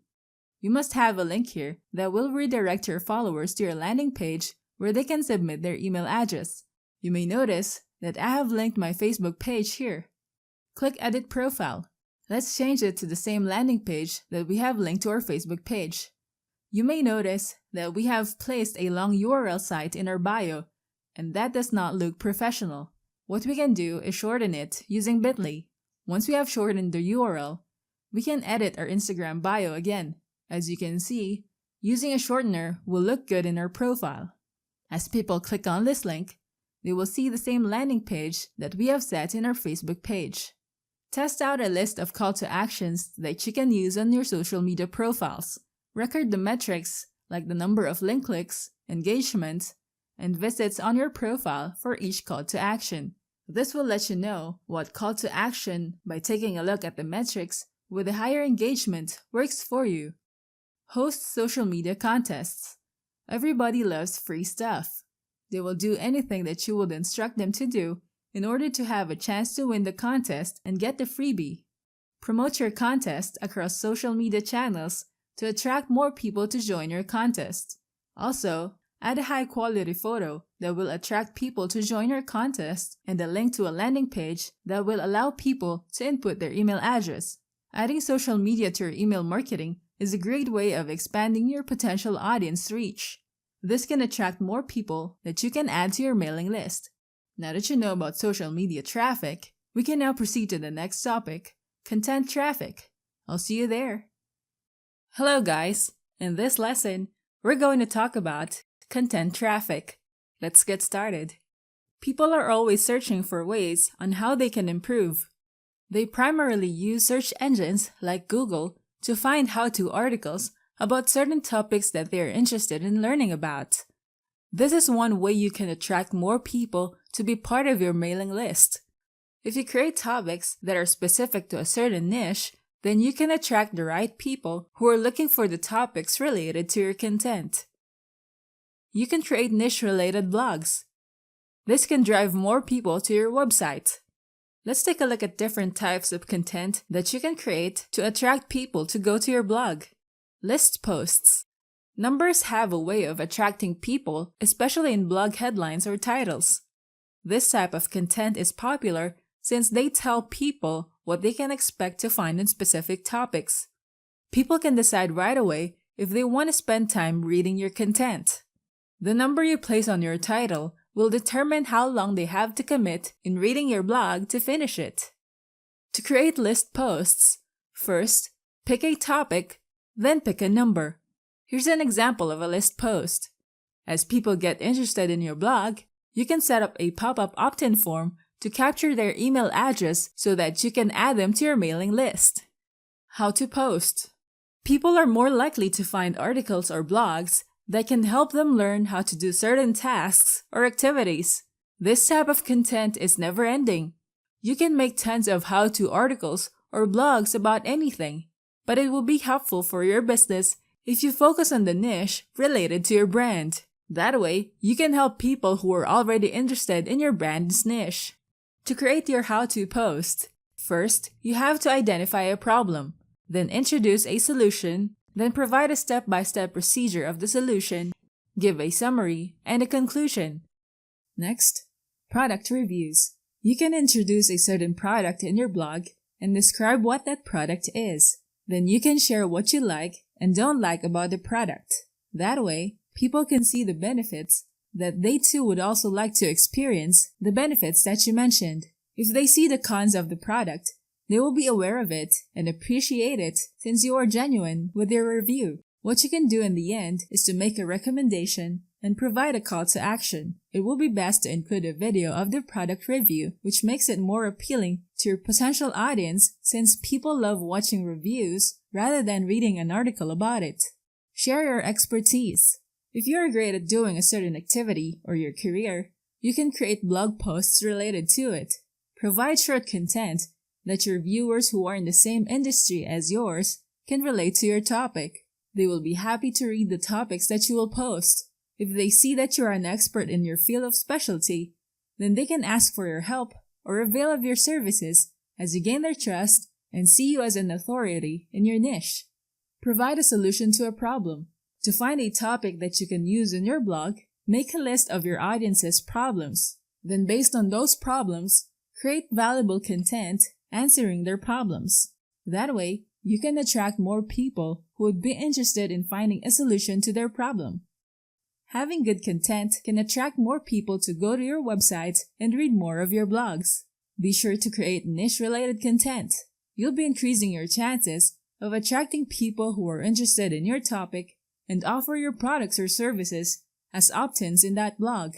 Remember that blogs exist to support your business, so creating content that is related to the products or services that you offer helps attract people who could be interested in your brand. Now that you know about content traffic, we can now proceed to the next topic, YouTube traffic. I'll see you there. Hello guys! In this lesson, we're going to talk about YouTube traffic. Let's get started. YouTube is the most widely used search engine for videos. If you have good YouTube content, people who view and subscribe to your YouTube channel can be converted to your email subscribers. You can use that to your advantage so that they can go to your website or landing page and get their emails. YouTube traffic can be utilized as a great connection for people to check your videos, and you must make a way to provide a link that will redirect them to your websites or landing pages. Using your YouTube videos as traffic convinces people more to visit your website because of the free value being exchanged through the video. There are many ideas that you can use for you to bridge people from your YouTube video to your website. Common examples that are always used are using landing page redirection to get their email address in exchange for free ebooks, short courses, or free trial programs. These lead magnets can be used to bring people to your site. You can utilize this to your YouTube channel to make multiple connections to lead people to your site. Here are some strategies that you can use to connect people from your YouTube channel to your sites. Make a catchy title. Before we go to the other strategies, let's focus first on the very first thing that people will notice. That is the title of the video. You can call these as clickbait video headlines. Here's a good example. One of the best fitness YouTube channels, AthleanX. AthleanX has video headlines that are irresistible to their target audience. So remember, your title will attract your potential subscribers into watching your content. Next, optimize your thumbnails to be eye-catching. Thumbnails don't need to be complicated. Here's an example from a food channel. They make attention-grabbing thumbnails, targeting their potential audience who loves to learn more about the different ways of preparing food. Make an effort to create thumbnails in your YouTube videos. People are more likely to click on your video if they find it attractive and appealing. People are more drawn to creative visuals, so entice them to viewing your content using great thumbnails. Next, YouTube cards. One great feature of YouTube is YouTube video cards. Using this card, you can promote videos, playlists, websites, products, or blog post links at the end of your YouTube video. Here's a great example from Adam Tuminara's video. Remember to add a call to action at the end of every video. Here's another example of placing multiple cards that are incorporated at the end of the video. Next, add links in your description. People may check out the description of videos they watch on YouTube. It's a good practice to add links in your description, as this can serve as your call to actions for people who watch your video and read your description. Most of the time, people want to be redirected to a website where they can check out your products or services. You can include the links to your landing pages here or your lead magnets. Next, add a channel art. Channel art is the banner or background at the top of your YouTube channel. You can add links to your website and social media sites too. Here's a great example from Cyrus Vaziri, where he put his website link and social media links in the section. When people see your channel art and notice your website link, they can type it manually on their web browser and they can see the pop-up opt-ins there.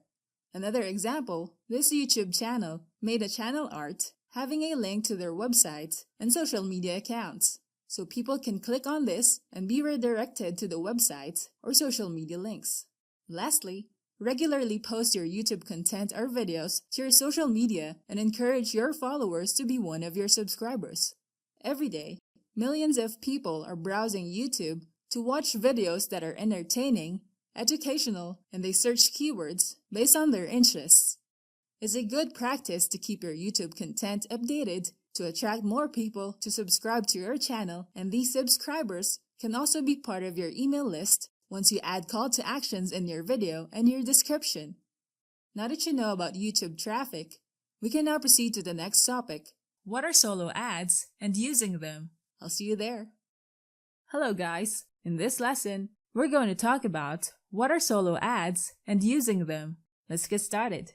Small businesses can have a hard time increasing the number of visitors who go into their website, and thus it's not easy for them to generate leads, which results in a decrease in sales and brand awareness. But there's a way to help email marketers to share their messages to a list of subscribers relevant to their niche. That is where solo ads come in handy. Solo ads are a way for marketers to spread their message out to a huge number of target audiences at a lower cost. The idea is to find a solo ads vendor who owns subscribers lists in your niche with lots of members and purchase a mail out to that list. You are going to rent their subscribers list by paying them and send out an email to those lists. Solo ads are considered cold traffic. These people do not know you at all since they haven't submitted their email IDs to your opt-in forms. You have to take note that most people who see your offer may not be serious about knowing more about your product or services, but most of them are interested in the niche that your business is in. So you can still get the most out of these lists. You just have to be careful in choosing the right vendor for getting your email list and avoid getting lists from low-quality vendors, which will cost you money and the lesser quality of lists. The benefits of having solo ads is that you won't be spending more time in building your subscribers list. The solo ad vendors will be doing the effort for you. They will be the ones to send the email on your behalf that includes the links to your offers. Solo ads will aid your business in achieving higher profits without having to pay thousands of dollars for advertising. Let's take a look at a solo ads vendor like Solo Ads X. Solo Ads X is a solo ads company that focuses more on giving service to marketers in helping them build traffic to their websites, leading to increased conversion rates and sales. They provide you with high-quality traffic that will generate you profits. It will produce a high percentage of ROI. Solo Ad X cares for their clients that they warn them about not getting into small and new solo ad vendors for buying your list for traffic, since most of the time, people in these vendors get scammed. As a business owner who values their money, you want to avoid that to happen. As much as possible, you want to invest in a guaranteed company that has years of expertise and has generated positive results for their clients. So stay away from new solo vendors which might offer you a lower rate but with a low quality list, and you might risk being scammed. Most solo ad vendors, like Solo Ads X, provide a conversion guarantee. If you purchase solo ads from their vendors list and you don't generate conversions, you will get a refund for your purchase. That is how confident they are in giving you results. It's all 100% valid human and working email lists, which are not bots that can give you fake clicks. You will be sure that you won't be wasting your money on each list you get. Solo ad vendors have a database of email lists and they charge their clients per click to send traffic to their clients' websites. Let's take a look at the process of using Solo Ads X. The process of using Solo Ads X is as follows. The client selects a solo ad vendor recommended by Solo Ads X. The list of vendors is carefully handpicked every week from Facebook groups, other solo ad sites, and Skype groups that they consider solo ad champions, delivering results to their customers. The recommendation is based on the vendor's performance, like their sales, conversion rates, responsiveness, and reviews from paying customers. Next, contact the chosen vendor. Before investing in a vendor for purchasing their list, you must learn about them and see if they have a better deal that they can offer and help your business. You can even check their reviews here. Next, give them the tracking link. Once you have worked out the deal with a vendor, they need to get your tracking link to where you need more traffic. You must have a tracking link protecting your money to go to waste. And lastly, measure the results. The optimal conversion rate that you can expect is around 35%. Then you can leave a good and positive review for the vendor you have chosen. Now that you know what are solo ads and using them, we can now proceed to the next topic, using Google Leadgen ads. I'll see you there. Hey everybody, this is your friend Cyril Jeet, and in this video I'm going to show you how to set up a Google Lead Gen ads campaign. Now Google Leads objective has been around for a while now, and that usually took your visitors to a landing page and they could sign up on the landing page. But Google Lead Gen ads are something new, and using the Lead Gen ads, your visitors, your prospects can sign up to your list from right inside google.com. They don't need to go to your landing page.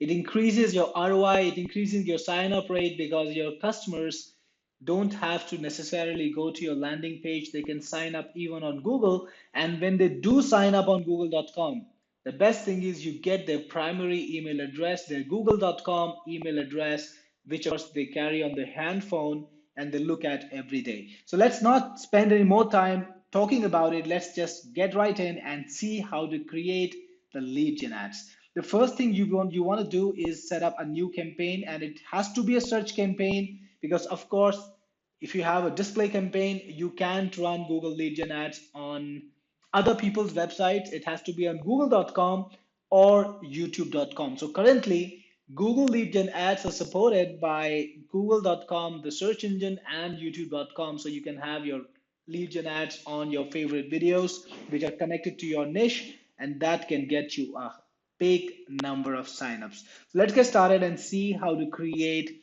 a Google lead gen ad in search. So we're going to go into our search campaigns, and I've got a bunch of search campaigns already here. I need to start a new campaign. So I'm going to go into campaigns, then click on the plus icon to start a campaign. Click on new campaign, and you can see there are a number of different objectives that you can target, like sales, leads, website traffic, and so many more. What we want to do is target the leads objective because we want leads. Click on the leads objective, and you've got some search campaign types. You can do a search ad, you can do a display ad, you can do a shopping ad, you can do a video ad, or you can do the smart ads. Currently, the lead gen extension is supported only with the search or video ads, which are on YouTube, not any other kind of ad. So you don't have the lead gen extension on display or shopping or any other objective, any other ad type. So just click on search and let's go right inside. So how do we want to reach our goal? We want to reach our goal using the lead form submission. So what we want to do is have people click on the ad and fill in a form right on google.com where they can give us their name and the email. Okay, again, let me rephrase that. People don't need to fill in a form because the form is pre-filled. It already has the name, it already has the email ID, the correct private Gmail email ID, and all they need to do is click on the submit button. So click on continue.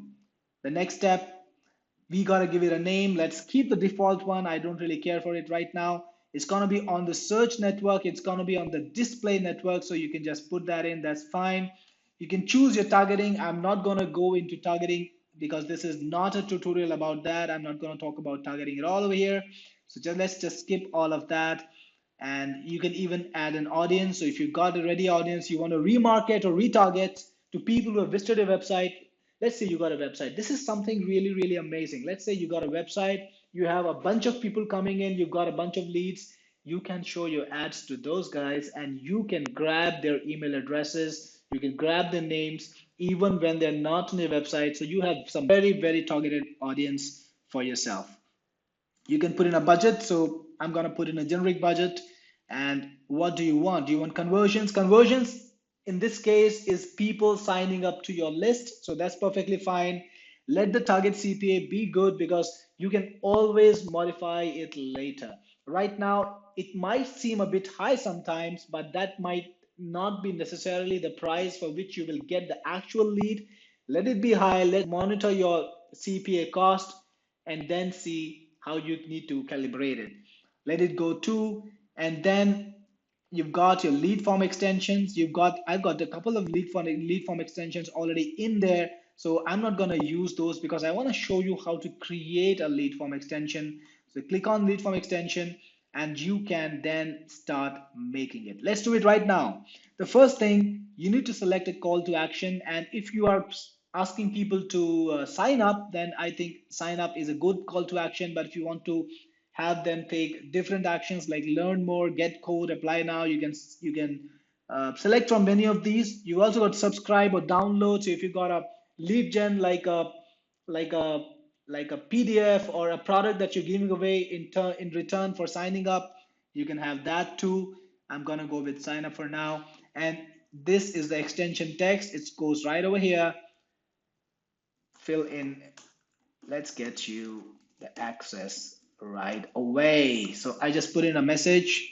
Of course, you got to respect Google's requirement. It has to be 30 characters. So I'm gonna just read some of the stuff. Now you need the headline. Now this is the actual form. It's going to be pre-filled. So you need to put in all this information. The first is the headline. It goes right below your business name. And it has to be something nicer, something that describes your product. What is the people getting? What is the person getting? What is it? What is in it for them? So subscribe to your free offer and get access. Or you can just say get access instantly to the product, or yeah, there's not too much space, so I'm just gonna leave it at get access instantly. Now the business name is something that you identify your company with. It can be your company's name, it can be your brand. You don't need to write the entire name. Like you might have a company name which would be like this and that company LLC or corp or whatever. You don't need to fill the entire name. You just need to fill the basic branding. For me, my identifiable branding is Technic Force, so I'm just going to put that in. And finally, the description, you got a lot more room over here, so we can play with this. We can put in some more information over here. Ready to get started and explore the exciting, okay, I spelled that wrong, world of internet marketing. Sign up and we will get you there instantly. Yeah, whatever. I just wrote it off my head, so not the best, but you can select. And this is where you select what information you need. So typically you will want the name. You can either get the name in one go, the full name, or you can ask for two fields, the first name and the last name. I would say keep things minimum. Yeah, here it's pre-filled, so even this is good enough. Then you can take the phone number if you want. Typically, we will want the email. So there are three fields over here. If you want to make it look more compact, more easy to fill in, put in two fields. Again, all of this information is going to be pre-filled. Your customers not required to put in any information. Then you will need a privacy policy. URL is very important because you are getting the lead. You're getting customer's name, you're getting customer's email address or phone number too, and that is all customer's personal details. So you will need to put in a link to a privacy policy URL. It should be on your website. It should be something that is hosted by you. You cannot point it to another generic URL because Google will ban your ads. They're not going to approve you. So it will be something that is definitely on your website.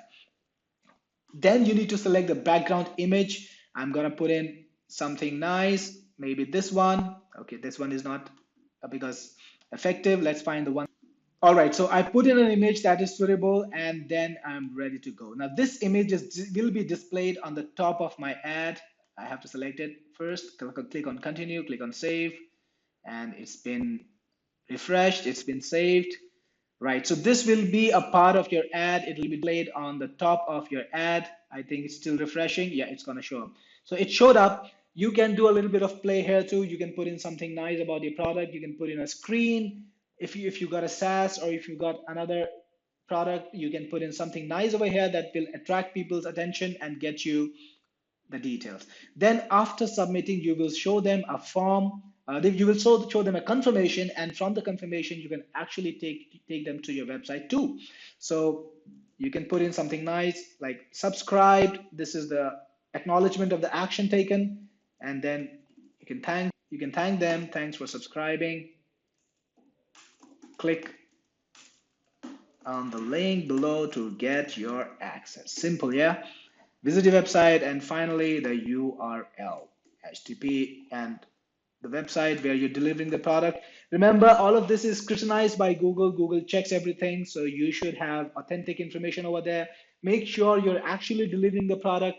Don't get people to sign up again if you want to avoid getting banned or getting your ads to your, or having your ads not run at all. So make sure you just manage all of that. Then this is the magic place where you need to put in the webhook URL from ads to list. Now, in a separate tutorial, I have shown you how to do this. Let me quickly see if I find another. All right, so I have this over here. Click on this button, copy codes for Google Ads, and this is your webhook URL that you need to paste in, and the authentication code, the authentication key. Paste both these things and just click on send test data very quickly. So what Google will do is it's going to send a test record to ads list, and if everything is working as it should be, if your form is set up correctly, if the integration with ads list is working, if your account is valid on ads list, it's going to give you a green tick and tell you that this record is correct. But if something is wrong, like I put in an invalid URL and I click on send test data, it's going to tell you that this is not correct. So the very easy test to test that everything is okay, just click on send test data, you get a green tick, you are good to go. Finally, you're done. That's all. You've done the lead extension, you've done the lead form, and you have created the submission message. And that's all you need to do to get your leads flowing from your Google Ads to your autoresponders. So that was it. Our new lead form is created and our Google ad is good to go. Click on save and continue, and our ad campaign should be just activated instantly. Of course, you need to put in information like the keywords. So I'm going to put in internet marketing here just for the sake of it, and let's continue, save and continue. You need to create an ad group, and finally you can also select the copy of your ad. So you will need to put in a final URL, something like this, which is not part of your lead extension, it's the other stuff. Put in a headline like want to learn internet marketing. Okay, I'm just gonna shorten it to IM or online marketing. Okay, I'm gonna shorten it. Okay.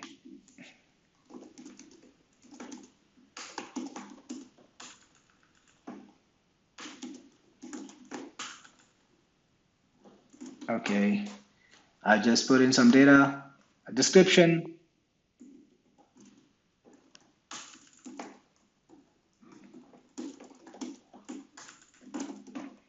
another option,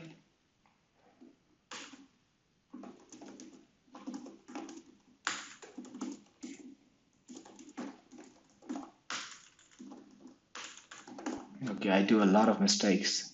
Done, save and continue. Your ad is created too, and now your campaign is created. It's right over here. When you click on extensions, you should see your extensions, like click on add-on extensions, and you can see in extensions, you can see the lead form extension that created. And once the lead starts flowing in, you can download the leads and you can see them in a CSV file, but that's not really something that you will need to do because your leads are gonna be in your autoresponder thanks to ads list. These are ad format that let your prospective customers sign up for what you are offering without having to leave Facebook interface.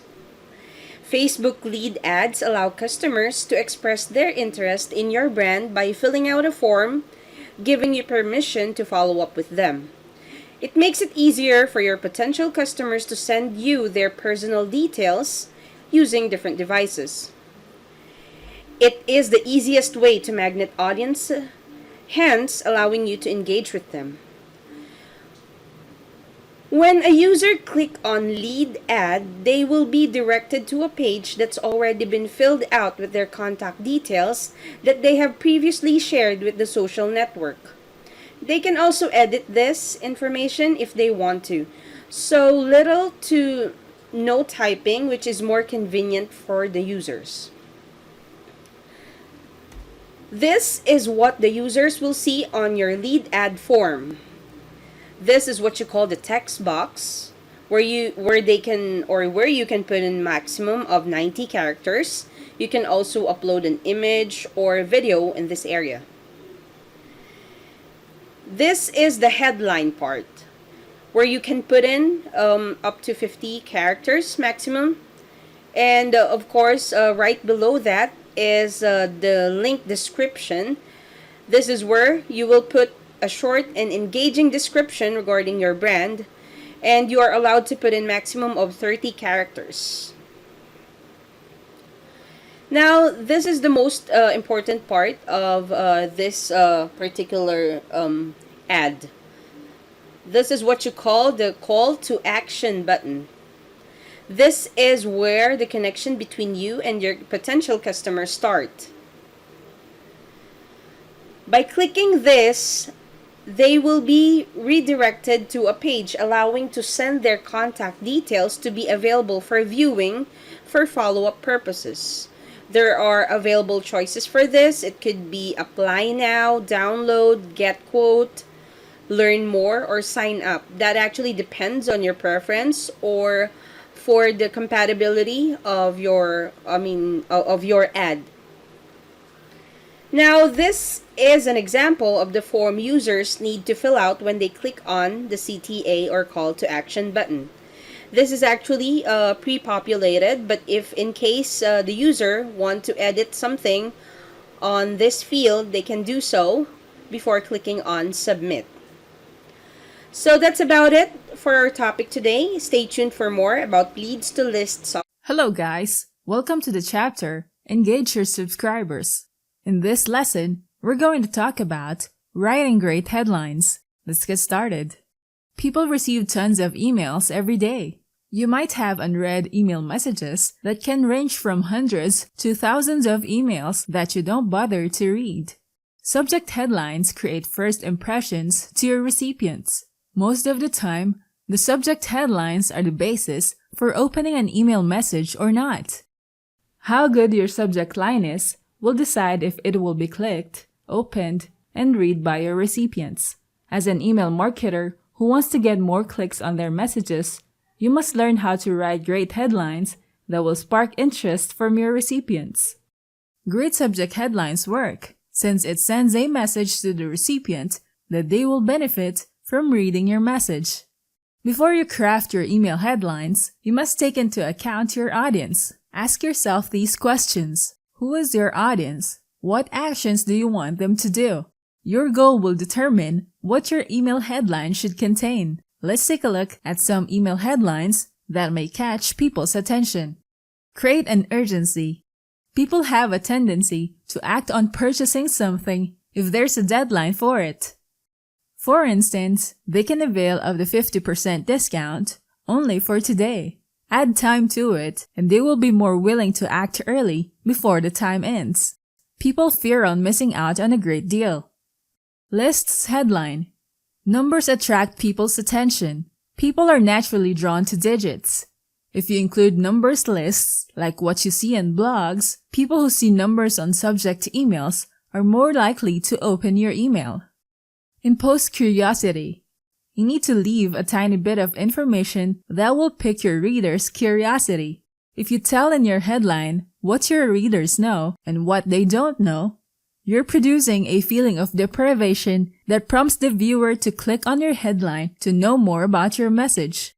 Spoon feeding. People want to get the fastest and easiest way possible to get results. Headlines that are crafted with a sense that the recipient will be able to do something that will be 10 times faster than doing it normally are more likely to catch one's attention and they will click on it. Ask a question. Questions let the recipients think about how the topic applies to their lives. They might have similar experiences in the past, and also they might be curious about the possible suggestions of such behavior. They might think that they can learn about it in your message. If the reader can relate to the question, then they are more likely to click on your email. Retargeting. This is usually common for people who visit an e-commerce website, added a few items, but did not check out and purchase the products. They are interested in the products they added, but they did not act on it right away. If people have created an account, you will have their email ID and you'll be able to send them an email reminding them about the items they added to their cart. The most common headlines for this is reminding people to complete their purchase. Your subject headline is what makes your readers click, open, and read your email message. If you want to get more click-through rates on your email campaigns, then you must craft your headline that will attract your subscribers to click on your email. Now that you know about writing great headlines, we can now proceed to the next topic, write compelling emails. I'll see you there. Hello guys! In this lesson, we're going to talk about writing compelling emails. Let's get started. You've already taken the time to craft your email headline, and people get curious and interested in your headline, and they clicked on it. The first step to successful email marketing is for your email to get clicked on once your recipient sees your subject headlines. So what's next? The next step is to make your content compelling enough that they finish reading your content. Let's take a look at some tips on how you can write compelling email content. First, keep it short. Long emails are boring to read. It will take time for people to finish reading your message, and they don't like to spend so much time in finishing a long message. People have short attention spans, so making your email content brief, concise, and direct will make your readers appreciate the message more, leaving them wanting to know more about your email. Personalize it. People read messages from the people they expect to hear from, especially from someone they know. They trust this person, and they do have a genuine relationship with them. Having an emotional connection with your readers will make them feel that they are on a personal relationship with you. Next, keep your subject and content in line. Your email content must deliver the promise that you have in your headline. It is important to keep your word, since people would trust you more if you do so, and you will succeed in your campaigns if you do this. Your subscribers clicked on your email because of the curiosity it sparked with your headline. If you don't deliver the content such as promised in your subject headline, then your subscribers will see you as a fraud and a spammer. As a marketer, you want to avoid that from happening.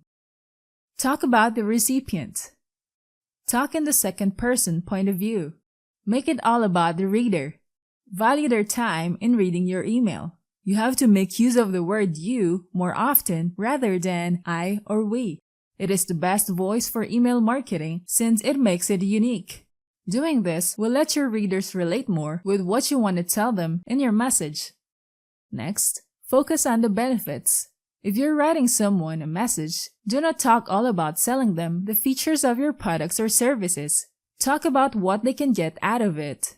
If they know the benefits that it could give them, then they will be eager to know more about your product. Doing this will make them understand what is special about the product and might consider your brand. Try to storytell. People love stories. If you try making stories that will be relevant to your headline, then people will continue to read and finish your email message until they finish your story. They will be curious to know what happened to someone in the story that lead them to their success. Remember to write emails with the intent of giving value to your readers. You can write email messages as if you're writing to everyone you know. Don't write as if you're talking to a stranger. Write as if you already know them on a personal level. Mention the benefits that they can get from using your products or services, so they can realize that they want it and convert them as your customer. Tell a good story that you can connect with how people can get the result that you promise. Now that you know about writing compelling emails, we can now proceed to the next topic, call to actions. I'll see you there. Hello guys! In this lesson, we're going to talk about call to actions. Let's get started. You have already been successful in making your recipients interested in your email headline. That is why they have clicked on your email among all the hundreds of new messages they receive.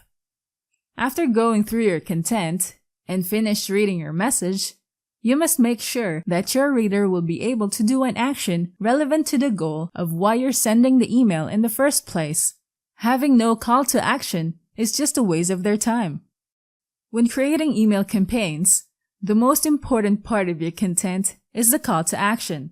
The reason why you must have a call to action is for your readers to do an action. Remember your goal in sending emails to your subscribers. Is it to provide information? Or is it to sell them your products at a later time? Let's take a look at how your call to action should be seen and implemented in your content. First, determine the placement. You may see some emails having links inside their messages. That is their call to action. When you click on the link or a button, it will either redirect you to their website or to a landing page to purchase something.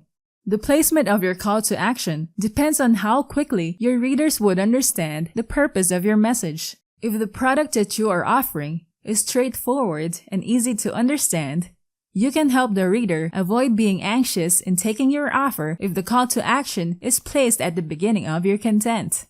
It makes sense for you to place your call to action link or button without your reader scrolling down the message. If they understand the purpose of your email, it's best to place it in the first part of your content. If your offer is difficult to understand and your reader must fully read the whole content of your email to see the benefits of your offer, then it is better to place it after all the explanation are mentioned. When it requires people to finish your message so that they can understand the point that you want them to know before they take action, you must provide the call to action at the end of the email. Next, use a visual call to action button. The size of your call to action button is important. You have to make it bigger than the size of your text for your readers to know that they must click the button if they want to know more about what you are offering. You want it to rise above your text so that it will stand out to be seen by your readers. Next, choose the right words. Your button will not be relevant if it doesn't display what it does to make your readers click on it. If they decide to click on the call to action button, then they already know what they can expect in their action. You need to be specific about the action they must do. It must clearly explain in a few words what will happen as people click on it. You can also use the benefit of your offer in your call to action buttons. Let them know what they can learn if they click on the call to action button you provided. Try to avoid words such as download or buy. People want to hear the benefits of purchasing your products. You don't want to sound pushy in commanding them to do certain actions. Try to replace those words with learn or get. Doing this will make a positive impact on the words you've chosen, which implies the benefit. Use a first-person possessive determiner like my in your call to action button rather than using your. This will help you generate more clicks than this one. Using the word my on your call to action keywords will help generate you more clicks rather than using your in your call to action button. Having call to action buttons on your campaigns is important. This will let your readers engage with your emails. In addition, it increases your click-through rates. Make sure your call to action button is big enough, and having a different color helps to catch the reader's attention. And be specific on the keywords that you will use in your call to action button. Now that you know about call to actions, we can now proceed to the next topic. Provide value before you sell. I'll see you there. Hello guys! In this lesson, we're going to talk about provide value before you sell. Let's get started. People want to purchase products if they find their value useful for them. They will realize that they need a product once they understand its positive benefits in their lives. People don't want the feeling of being offered a product to sell them. We all hate people approaching us only to find out that they are trying to sell us something. Most of the time, people purchase products only if they are exposed to its benefits more than 6 times. It is best to let the people know what value they can get from your products rather than selling it to them right away. This is where value-based selling comes in handy. Take note of the following. What makes your product special? Make a list of what makes you stand out from your competitors. Anything interesting and different must be included in the list. Use these points to show to your customers. It is normal for people to compare products from different brands.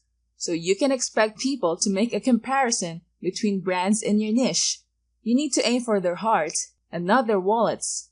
Remember that your success will depend on the value of your product that you can give to your customers.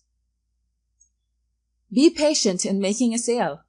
If you send email messages with a buy it now call to action too early, you will lose the opportunity in getting the people to trust your brand first before they buy from you.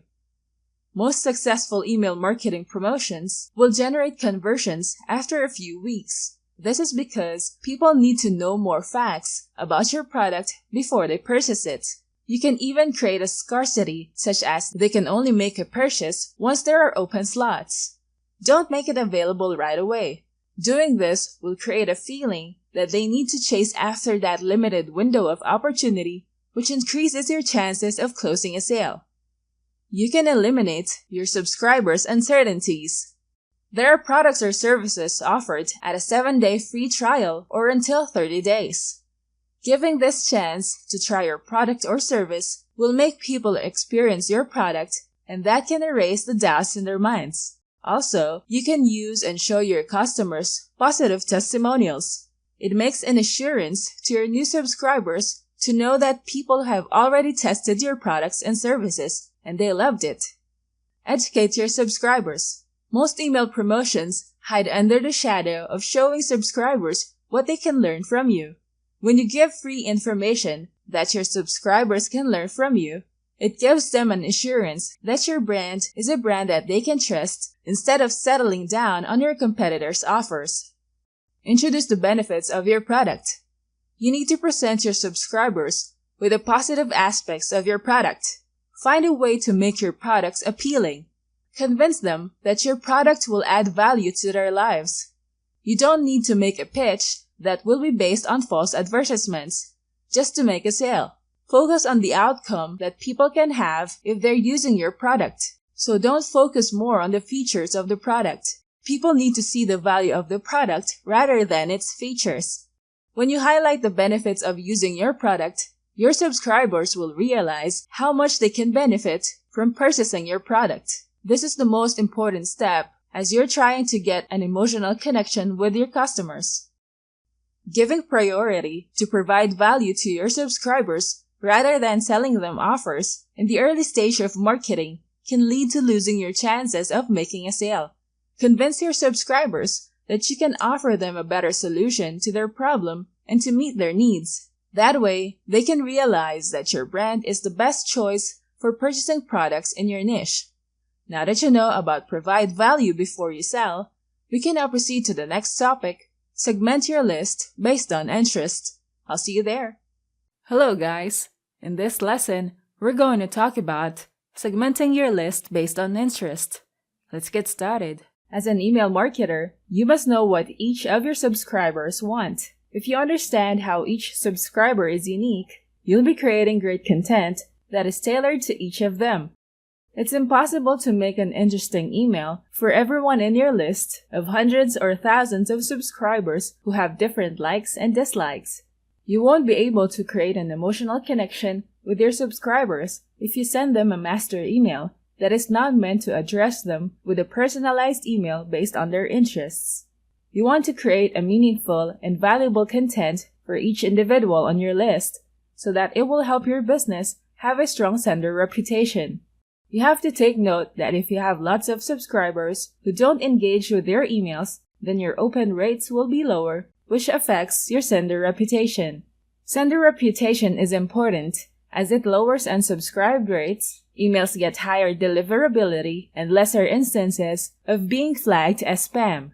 You can increase your sender's reputation as you segment your list based on your subscribers' interests. Email segmentation is a great way of sending specific emails that are tailored to attract specific people on your list. It helps you target your crafted content to a smaller group of people who can possibly be interested in your mails. It can also improve your subscribers' engagement. You can determine their interest based on the choice that they clicked on in your email.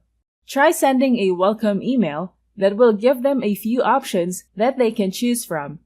The options will help you determine which interest they can be categorized in. This way, you will know their preference and you can add them to a list based on what they chose in your call to action links. Create your list segmentation at your crafted landing page. You can let your subscribers select a choice of what content they prefer to receive as you redirect them to your landing page. Give them options to change their preference after a certain time. Most people change their minds after a while. This can affect their engagement with the emails you send them. It's good to practice this technique of giving them the choice to manage their preference as time passes. You can improve your open rates if you take into consideration the preference of your subscribers. If they want to change their preference, you can easily remove them from the previous list they have chosen and add them to their new preferred interests. Doing this will prevent them from unsubscribing from your list. Sending marketing promotions must be done according to your subscribers' interests. It would make sense if you send specific emails that are meant for subscribers specific to their interest. You can't send general emails that are not relevant to all of your subscribers. This can affect your subscribers' engagement, which will result to low open and click-through rates and high unsubscribes. Now that you know about segmenting your list based on interests, we can now proceed to the next chapter, improve your response rates. I'll see you there. Okay, so in this video, I'm going to give you a quick demo of how to set up your DKIM and SPF records inside of cPanel. Now, cPanel is the most common control panel on the internet right now. If you're using any kind of hosting, any kind of VPS, you likely have a cPanel account. So I'm going to use cPanel, but you do this with anything. You can do this with your own domain name host too. So if you got a provider like HostGator, or you got a provider like Namecheap or GoDaddy or anyone, if you're managing your DNS through your hosting provider, you can do it there too. And if you're using cPanel, if your site is already hosted and you're using cPanel, you can do this there too. So let me just give you a quick review of what is DKIM and SPF. So basically, to tell email service providers like Gmail and other service providers that you are authorized to send emails by the domain, you need to put in the DKIM and SPF details of the email sender that you're using. Now what happens is you're using a third-party email sender. So let's say we are using MailChimp to send emails for yourself, and you're sending emails from your own custom domain like mysite.com. How does Google know that MailChimp is authorized to send emails on behalf of mysite.com? That is where DKIM and SPF records come in. They let Google understand that this is a third-party provider, but they are authorized to send, and they can do that by just using a couple of DNS checks. So you need to add two DNS records. First is a DKIM record, and the DKIM is a CNAME record. So MailChimp or any other provider for that matter, they will give you a domain name to add in your own hosting, and then if you go to that hosting, that domain is going to be authorized to send your emails, and that is the domain name, the subdomain name, whatever they have, on behalf of MailChimp, that MailChimp will use to send out your emails. And on your own domain, it will reroute internally to the domain that MailChimp gave you. For example, over here, this is the domain that you have, for example, and they want you to create a CNAME record with the value dkim.mcsv.net. So let's do just that. We're going to go into cPanel, and if you scroll down from the main console, you will find an option that says DNS zone. So we're just looking for that right now. You'll find it under domains, DNS zone editor. Click on it, and it'll take you to the place where you can manage your records. This is the domain that we have hosted here. So just click on manage, and you will see all the records that are already existing. If you want to modify anything, you can go ahead and do that. Of course, you need to understand what you're modifying. Don't make mistakes here, or your site might stop working properly, and that's important that you don't make a mistake here. So don't delete anything that's already here if you don't know what you're doing. Now, to add a new record, to add a new CNAME record, click on add record. Then this is the value that we got from MailChimp guide, and every autoresponder system, every SMTP system will have a similar place where they will tell you what values to enter inside of your DKIM and SPF records, and typically they'll be in settings or management, not in a help file. Mostly they'll be in settings in management, because those values would likely be custom to your account. Now I've added what they want me to add, exactly what they want me to add it. You can use any TTL, it doesn't matter, that's not important, but the type will be CNAME and the record will be again the details that you put in. Click on add record to save this record, and it's added already. Now click on add record again. This time we're gonna add the SPF record. Now go over here, you will find the second value is SPF, and this time we're gonna take a TXT record. Last time we did a CNAME record. You can give it a name like rise with force.com, and this time we're gonna use a TXT record. Put in the value that you got and just click on add record, and that's it. That's all you need to do to add your DKIM and SPF records. Now for your own platform, whatever platform you're using, be careful, just read the documentation. It's a simple process, but if you get it wrong, then it might not work for you. Many providers also have detailed guides that will tell you exactly what to do. In this video, of course, I showed you how to do it on cPanel, but whatever system you have, the process is quite similar. You just need to add 2 records. Now the good thing is that you can add the records from multiple providers. So if you're using MailChimp and if you're using Aweber, you can add the records for both of them and it's gonna work. You can add the DKIM records for 2 separately, and the SPF record has to be added. Just keep appending whatever new information you have to the SPF record that you already created, and it's gonna work just fine. So make sure that you put in the DKIM and SPF records whenever you can, because it's gonna help your inboxing, because Google is able to verify that the platforms that you are sending from, they're authorized to send your emails, and that helps Google understand that you are a legit marketer, that the emails are totally legitimate, and you will be able to reach either the inbox or the updates platform according to the frequency of your emails that you send, and you will be able to reach more customers. So this is something that you should try and invariably do every time. Set up the DKIM and SPF records for your email marketing, and it's gonna definitely help you inbox better. Hello guys! In this lesson, we're going to talk about avoid using spammy words. Let's get started. If you want to be successful in email marketing, your goal must be to avoid the possibility of having your hard-worked email promotions to go to the spam folder. You put in the effort and time to create great email headlines with valuable content for your subscribers, and you don't want it to go to waste. Spam filters can now detect more spammy words than ever. You want your marketing promotions to reach your subscribers' inbox. Your email subject headline is one of the parts of your email that is checked by spam filters for spam keywords. These trigger words can cause problems in reaching your potential customers as your email gets caught in the spam folder. It would be best to know what keywords you must avoid so that your hard-worked emails can reach your customers' inboxes. Also, your email body can be checked for spammy words. Your email can be flagged if you're not aware of the keywords that can mark your email as spam. Spam filters protect people from unwanted junk or harmful emails from spammers. Some spammers intend harm to people that they can get people to give them money and also their contact information. As an email marketer, you don't want your emails to be found on the spam folder together with the real spam and junk emails. This is not good for your business. So let's take a look at a few keywords that are considered as spam and get your emails flagged.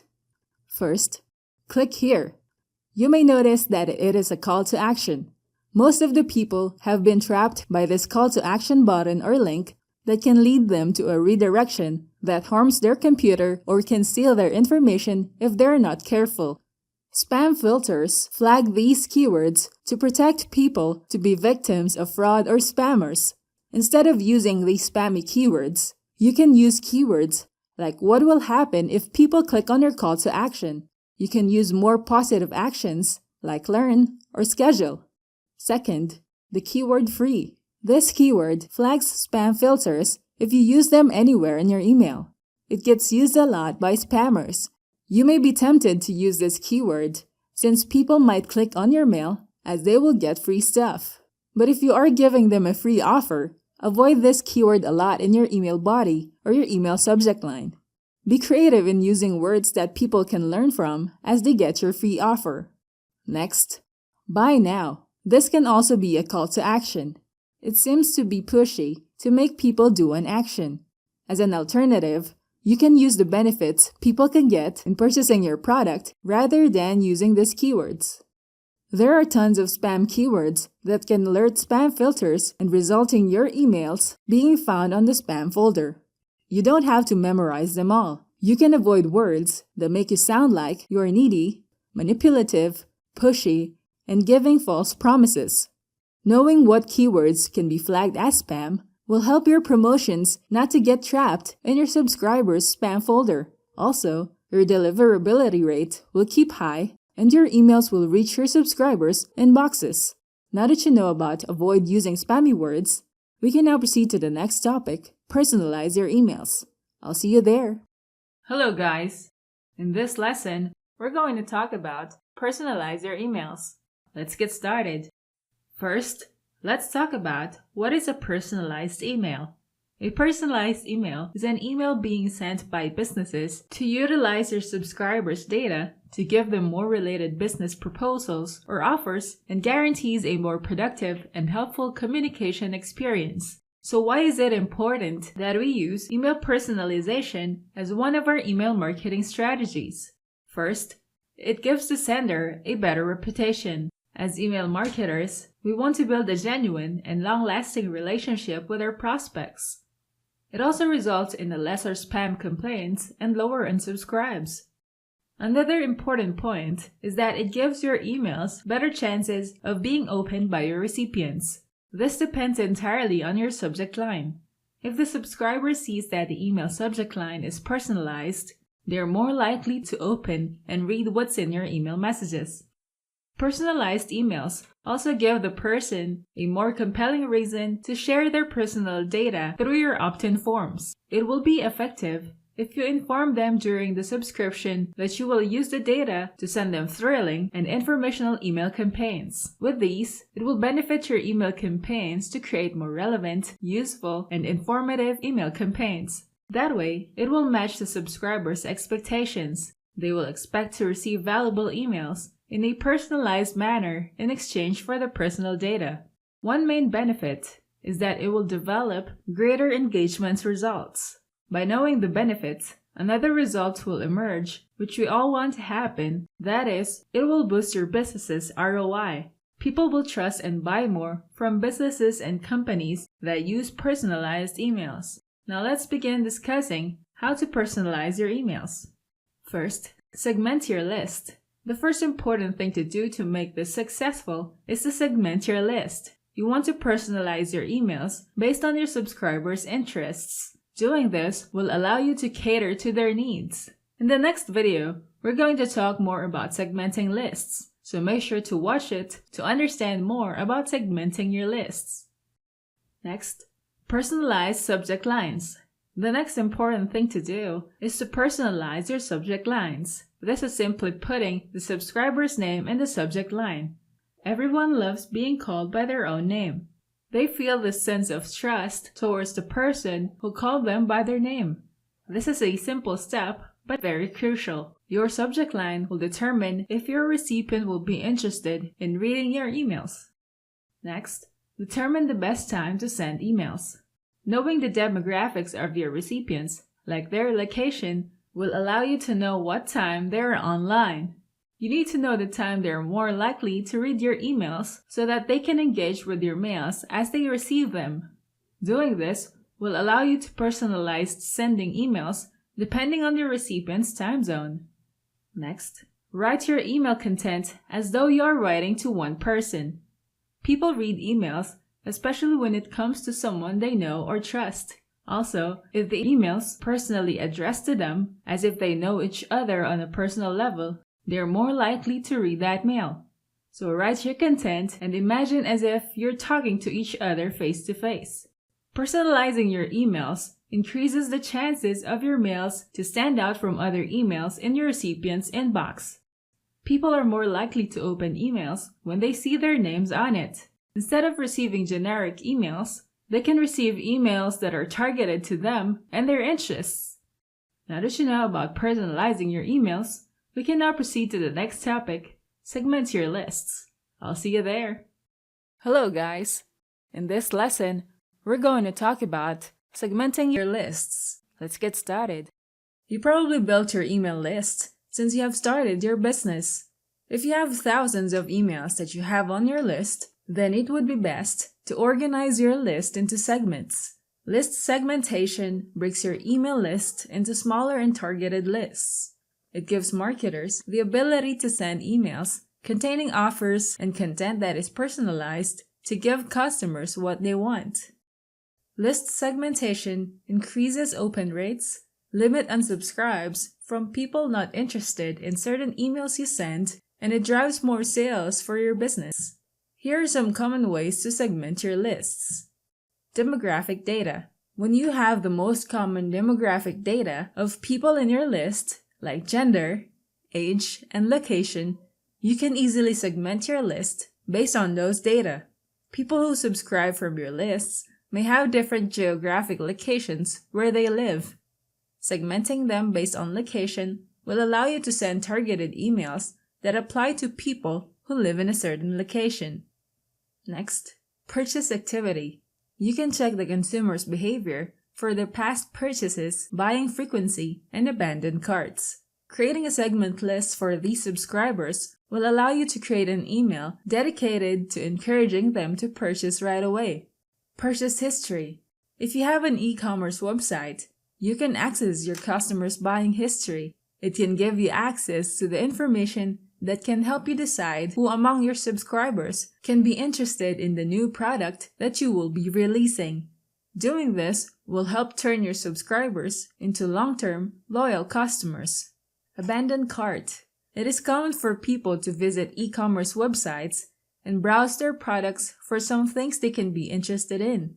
They can add multiple items to their carts and they won't take action, possibly because they got distracted or have to attend to something, and as a result, they have left the items on the cart.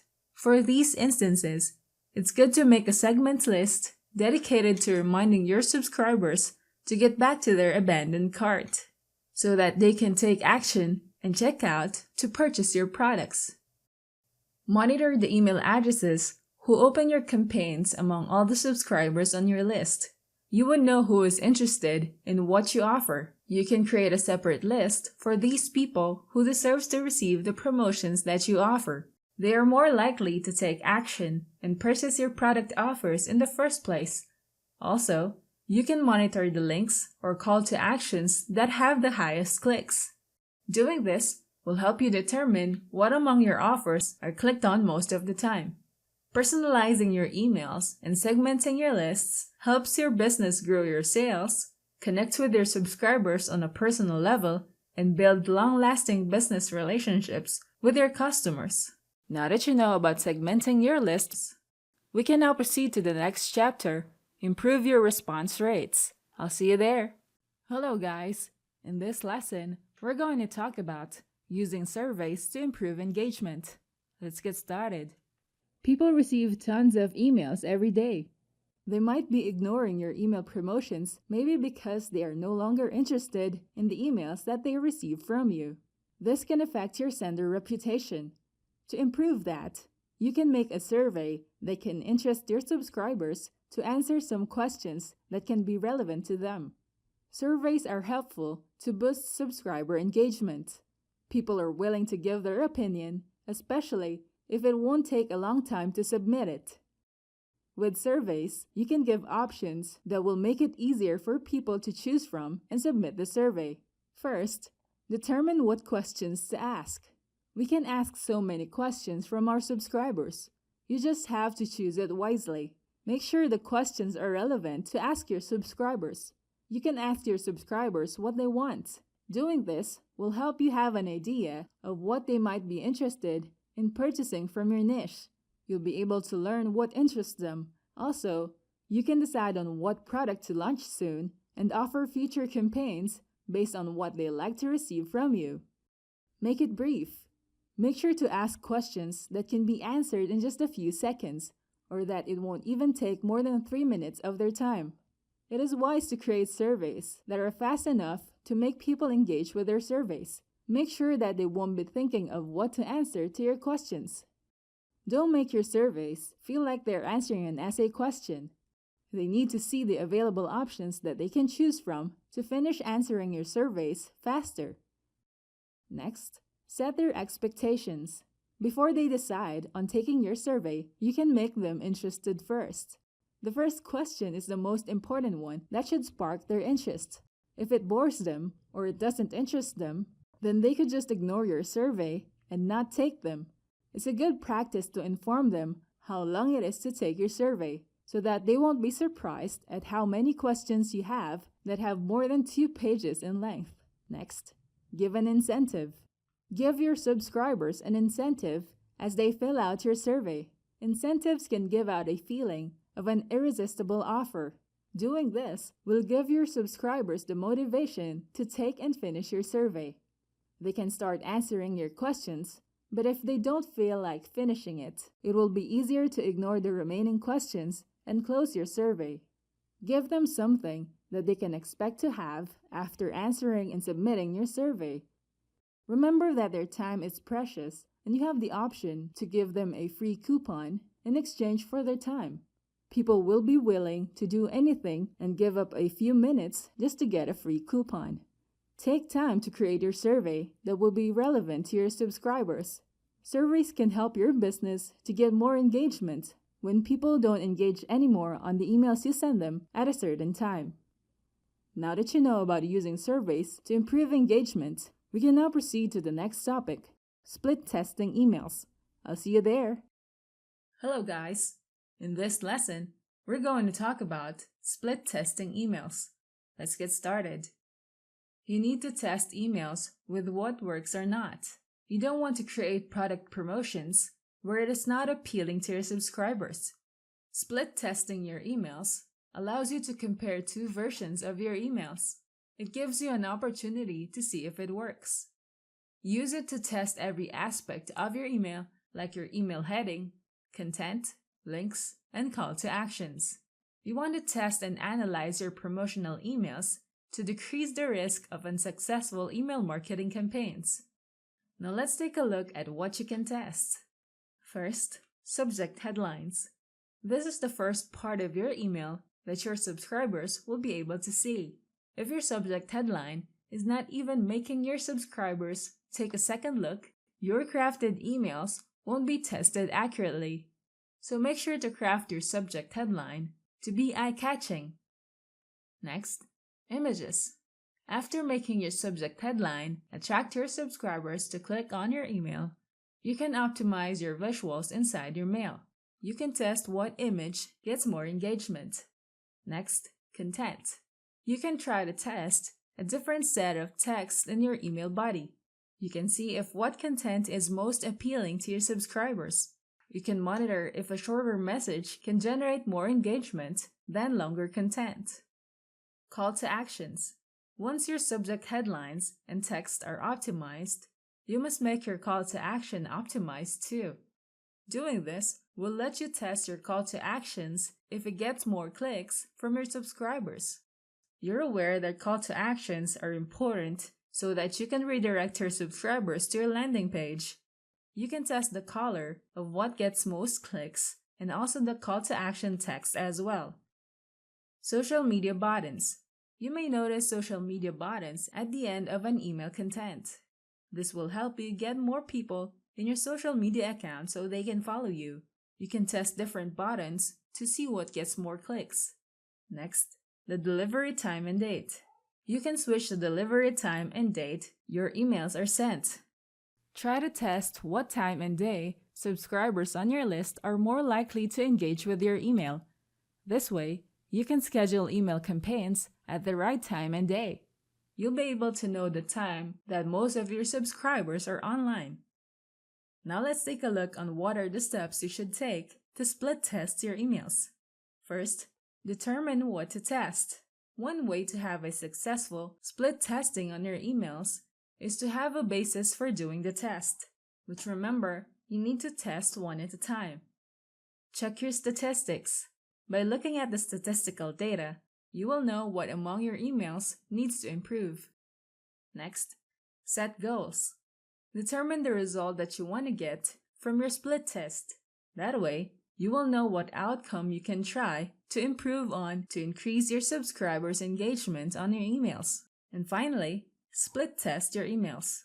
Start the testing and compare the results with your goals. Once you have the results, you'll determine which email you can use in your email campaigns that has the most engagement. Experiment on what you could test in your mails. Remember to pick one variable to split test. Test one at a time only. Determine your goal to know the results that you must achieve in your tests. And lastly, don't be in a rush to get the results. Give it time to produce enough data to determine the success of the split testing. Now that you know about split testing emails, we can now proceed to the next chapter, mail sequences. I'll see you there. Hello guys, welcome to the chapter, mail sequences. In this lesson, we're going to talk about what is a mail sequence. Let's get started. Imagine that you have already built thousands of email subscribers interested to receive email messages from you.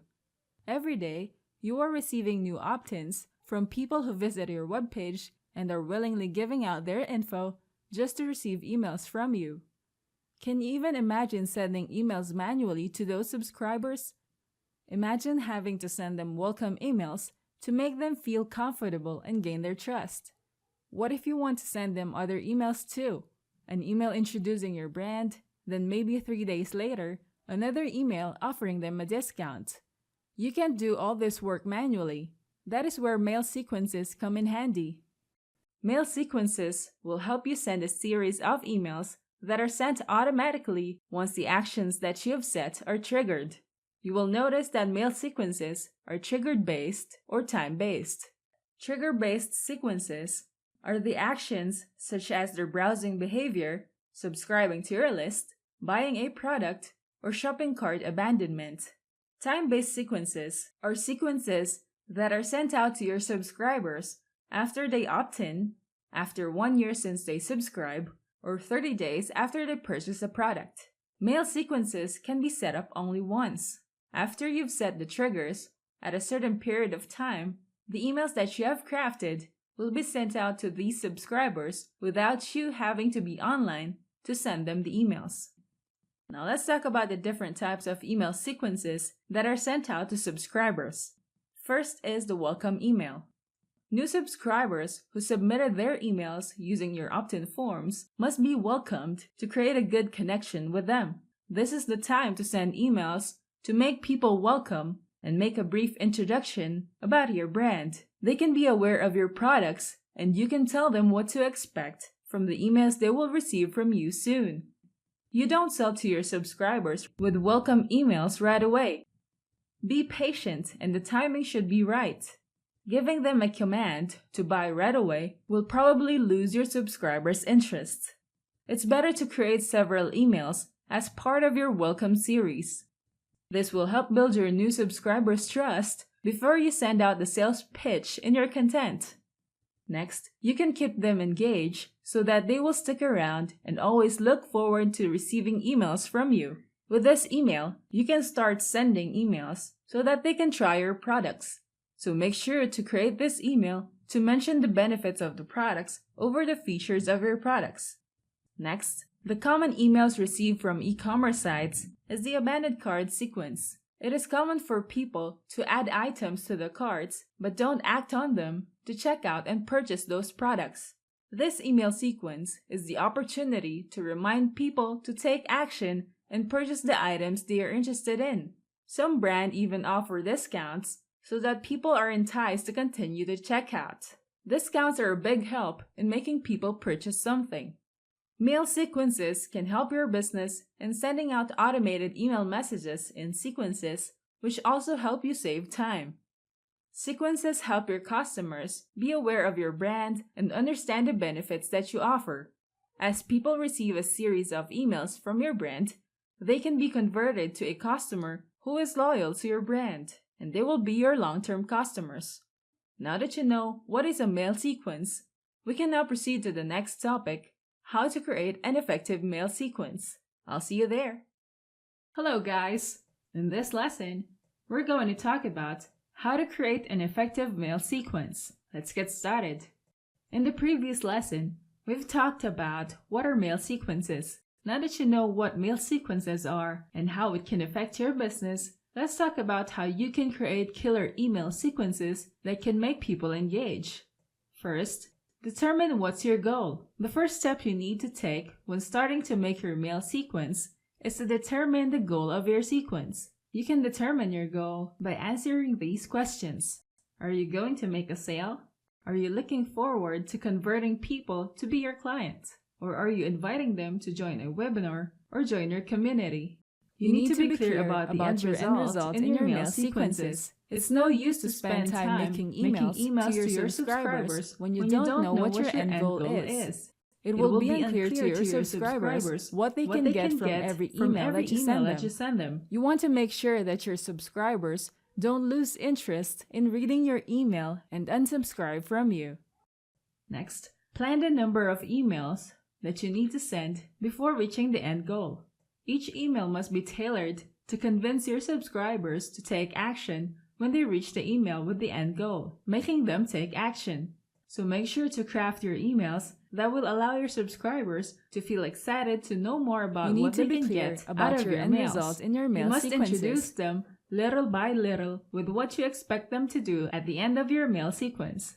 Next, craft your mail. You can write about what your subscribers' pain points are. Also, you can talk about the failures and success stories of similar people they can relate to, so it can inspire and educate them about the solutions your products provide. Your welcome email must contain what your brand is and why your brand is the best option they must choose and trust with regards to your niche. It is important for you to mention this in your mails. Also, you want them to be intrigued by each email that you send them. That way, they will read your emails every time they see it in their inboxes. Then before you end your mail, you must close it with an intriguing question and a solution to what they can expect in your next mail.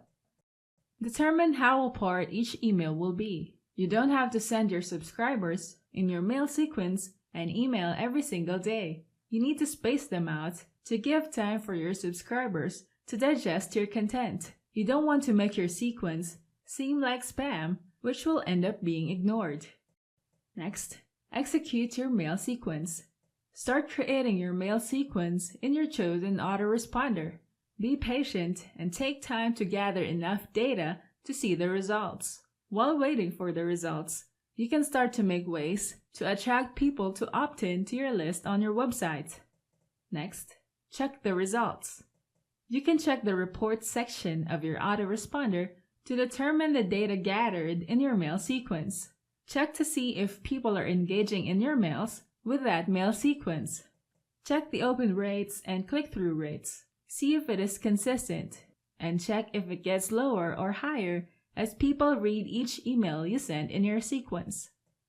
Mail sequences help your business make a good sales pitch without making it seem too pushy to make a sale.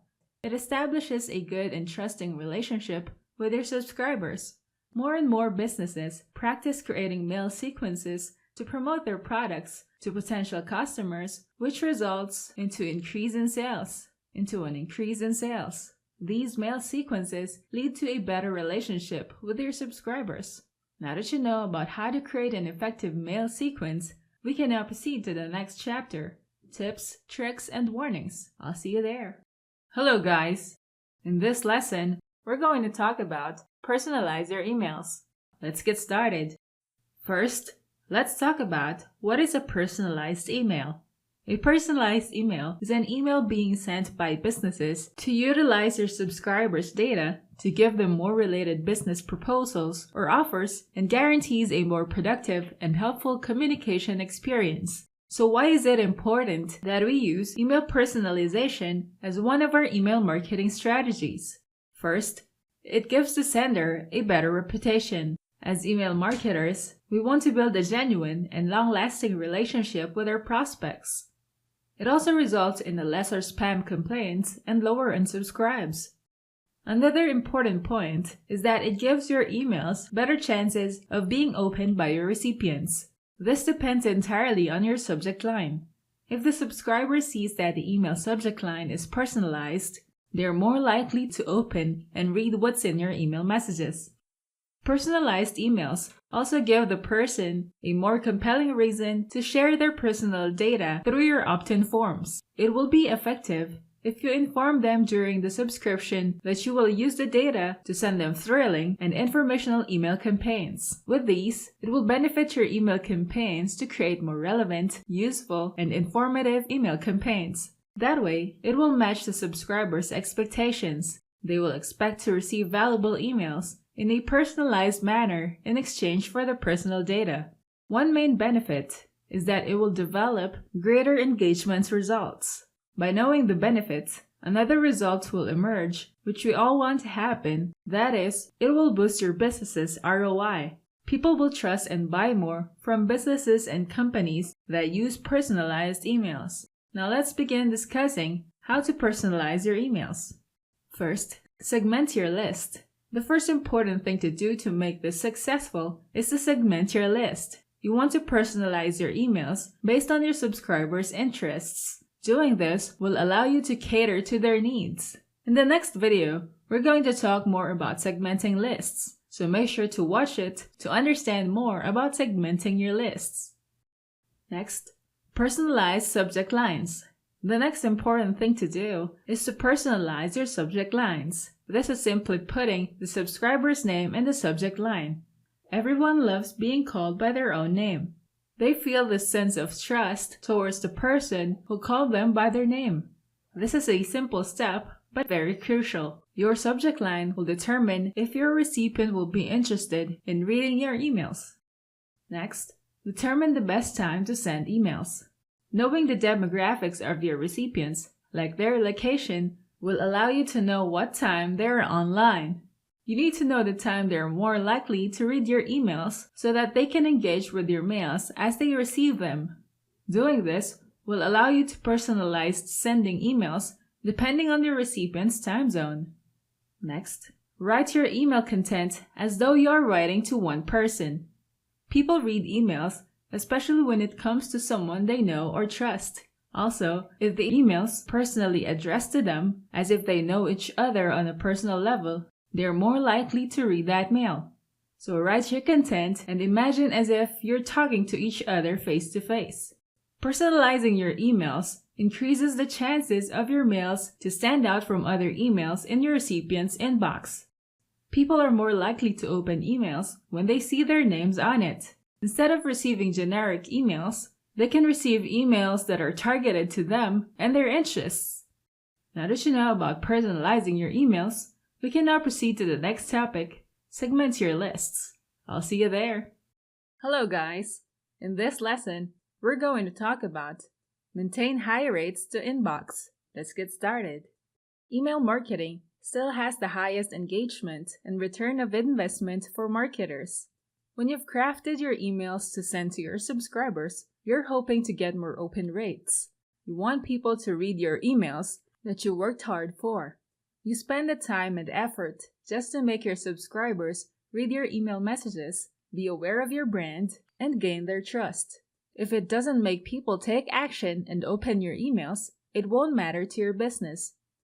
Let's talk about how you can maintain high open rates to your inboxes.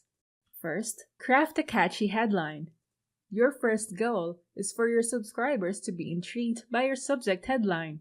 They already have tons of email messages that they receive in their inboxes. Your headline must stand out among those emails from different brands and people that they're expecting to receive messages from. Doing this will make them open every message that you send them. Next, make your from email in line with their business. People open emails once the email comes from somebody or businesses that they know and trust. If the from name is a personal account and you are promoting business, then your legitimacy with your email promotions might raise a question in your recipients' minds. They might think that your mails are not legit and you might be a spammer. So it is best to use your business's domain name with your mail promotions. Next, optimize your emails for mobile devices. Most of the time, people use their mobile devices to check their emails. It is convenient to use their phones at any time of the day, so you must expect your subscribers to view your messages from their mobile phones. For email marketers, it is important to optimize your messages and images to make it available to be viewed on any mobile device. Doing this won't let your business lose potential audiences who can be converted to long-term customers. Next, use double opt-ins. Using double opt-ins will require subscribers to confirm their subscription. They need to click on a link that will activate their accounts on your list. This will filter out people who are not interested in receiving messages from you. Also, you will increase open rates and increase engagements once you apply double opt-ins in your mail sequences. Next, ask them to add you in their address book. You can send a request to your subscribers to add your email address in their contacts list so that every time they receive emails from you, they would know that it came from a brand they trust. The success of your email marketing campaigns will be seen on your open rates. Keep track of your open rates and continue doing your best in crafting your email headlines, email body, and content that will make your recipients eager to read more about your messages every time they receive them in their inboxes. Now that you know about maintaining high rates to inbox, we can now proceed to the next topic, clean your email lists frequently. I'll see you there. Hello guys, in this lesson, we're going to talk about clean your lists frequently. Let's get started. Email marketers must make it a habit to maintain good email hygiene.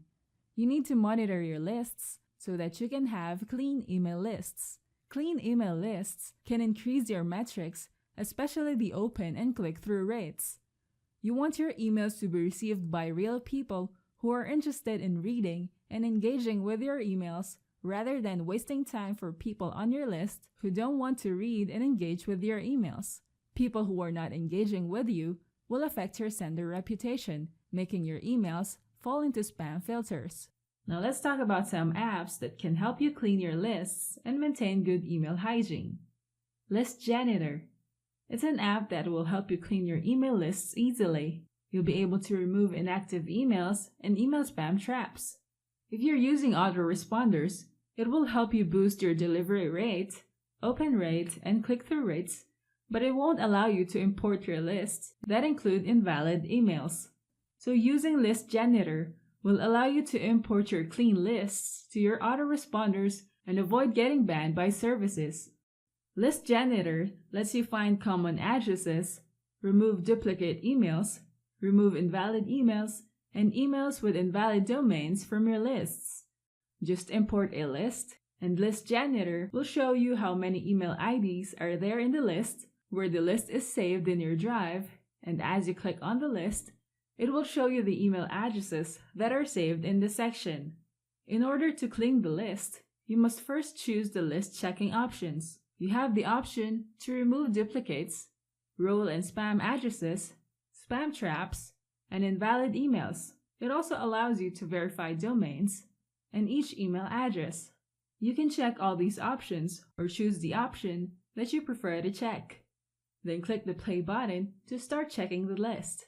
As you can see, it's already checking the list we have chosen. Once it's done, you will see the status of each email in your list. You can see error in connection, invalid or mistyped domains, role addresses, and valid email addresses. Also, you'll be able to see the total number of valid emails, invalid and unknown errors in the section.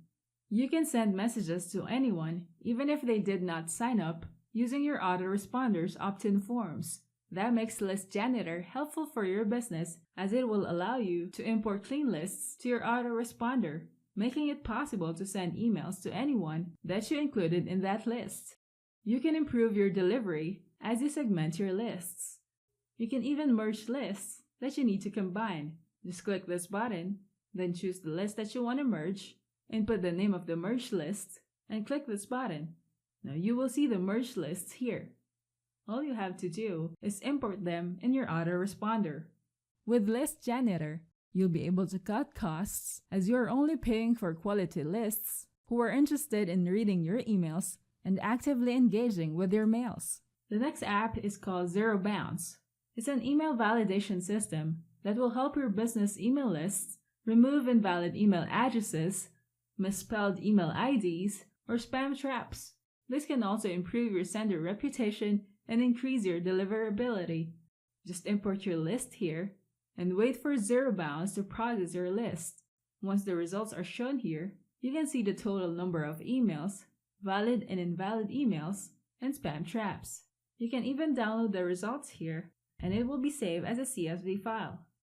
Cleaning your list from time to time will allow you to have quality subscribers on your list. It improves your sender reputation and boosts your engagement rates.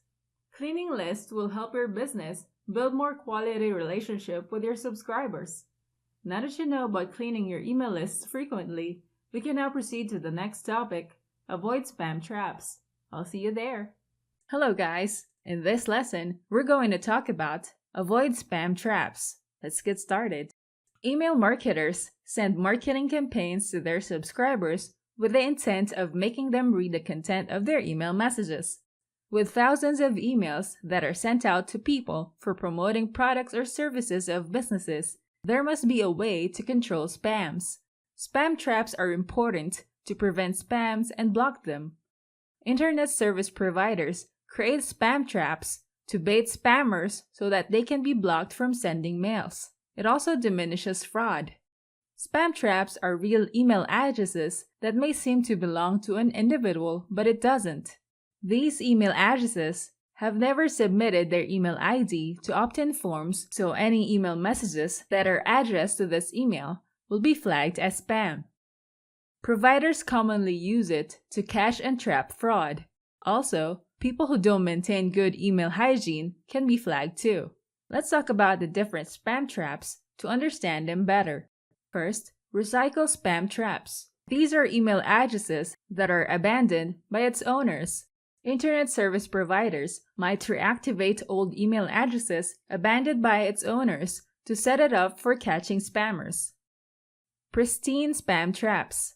These are intentionally created by internet service providers to find and catch spammers. That is the only purpose of this kind of spam trap. If such email IDs receive emails from marketing promotions, this is a clear indication that the sender is scraping data lists. Next, typo spam traps. From the word itself, these are misspelled email IDs of valid email addresses. Sometimes, people might type a domain with a missing letter or double it unintentionally. Sending emails to this type of spam trap once is understandable, but if a sender sends too many email messages to this typo email ID, then it is a clear indication that the sender doesn't make use of double opt-ins to confirm people's subscription. Spam traps are available out there for internet service providers or blocklist providers to catch spammers. Marketers who don't clean and maintain good hygiene to their email lists will fall into this trap. Now let's talk about how you can avoid spam traps. First, don't purchase leads. You might be tempted to buy leads so that you can send more emails with your email marketing campaigns. Companies who do this will get lower open rates and engagement from their email campaigns. Doing this will only waste your money spent on buying those leads. These leads don't know your brand and don't want to receive messages from someone they don't know. Your email campaigns might end up in the spam folders of your recipients, and you don't want this to happen. Next, remove inactive contacts.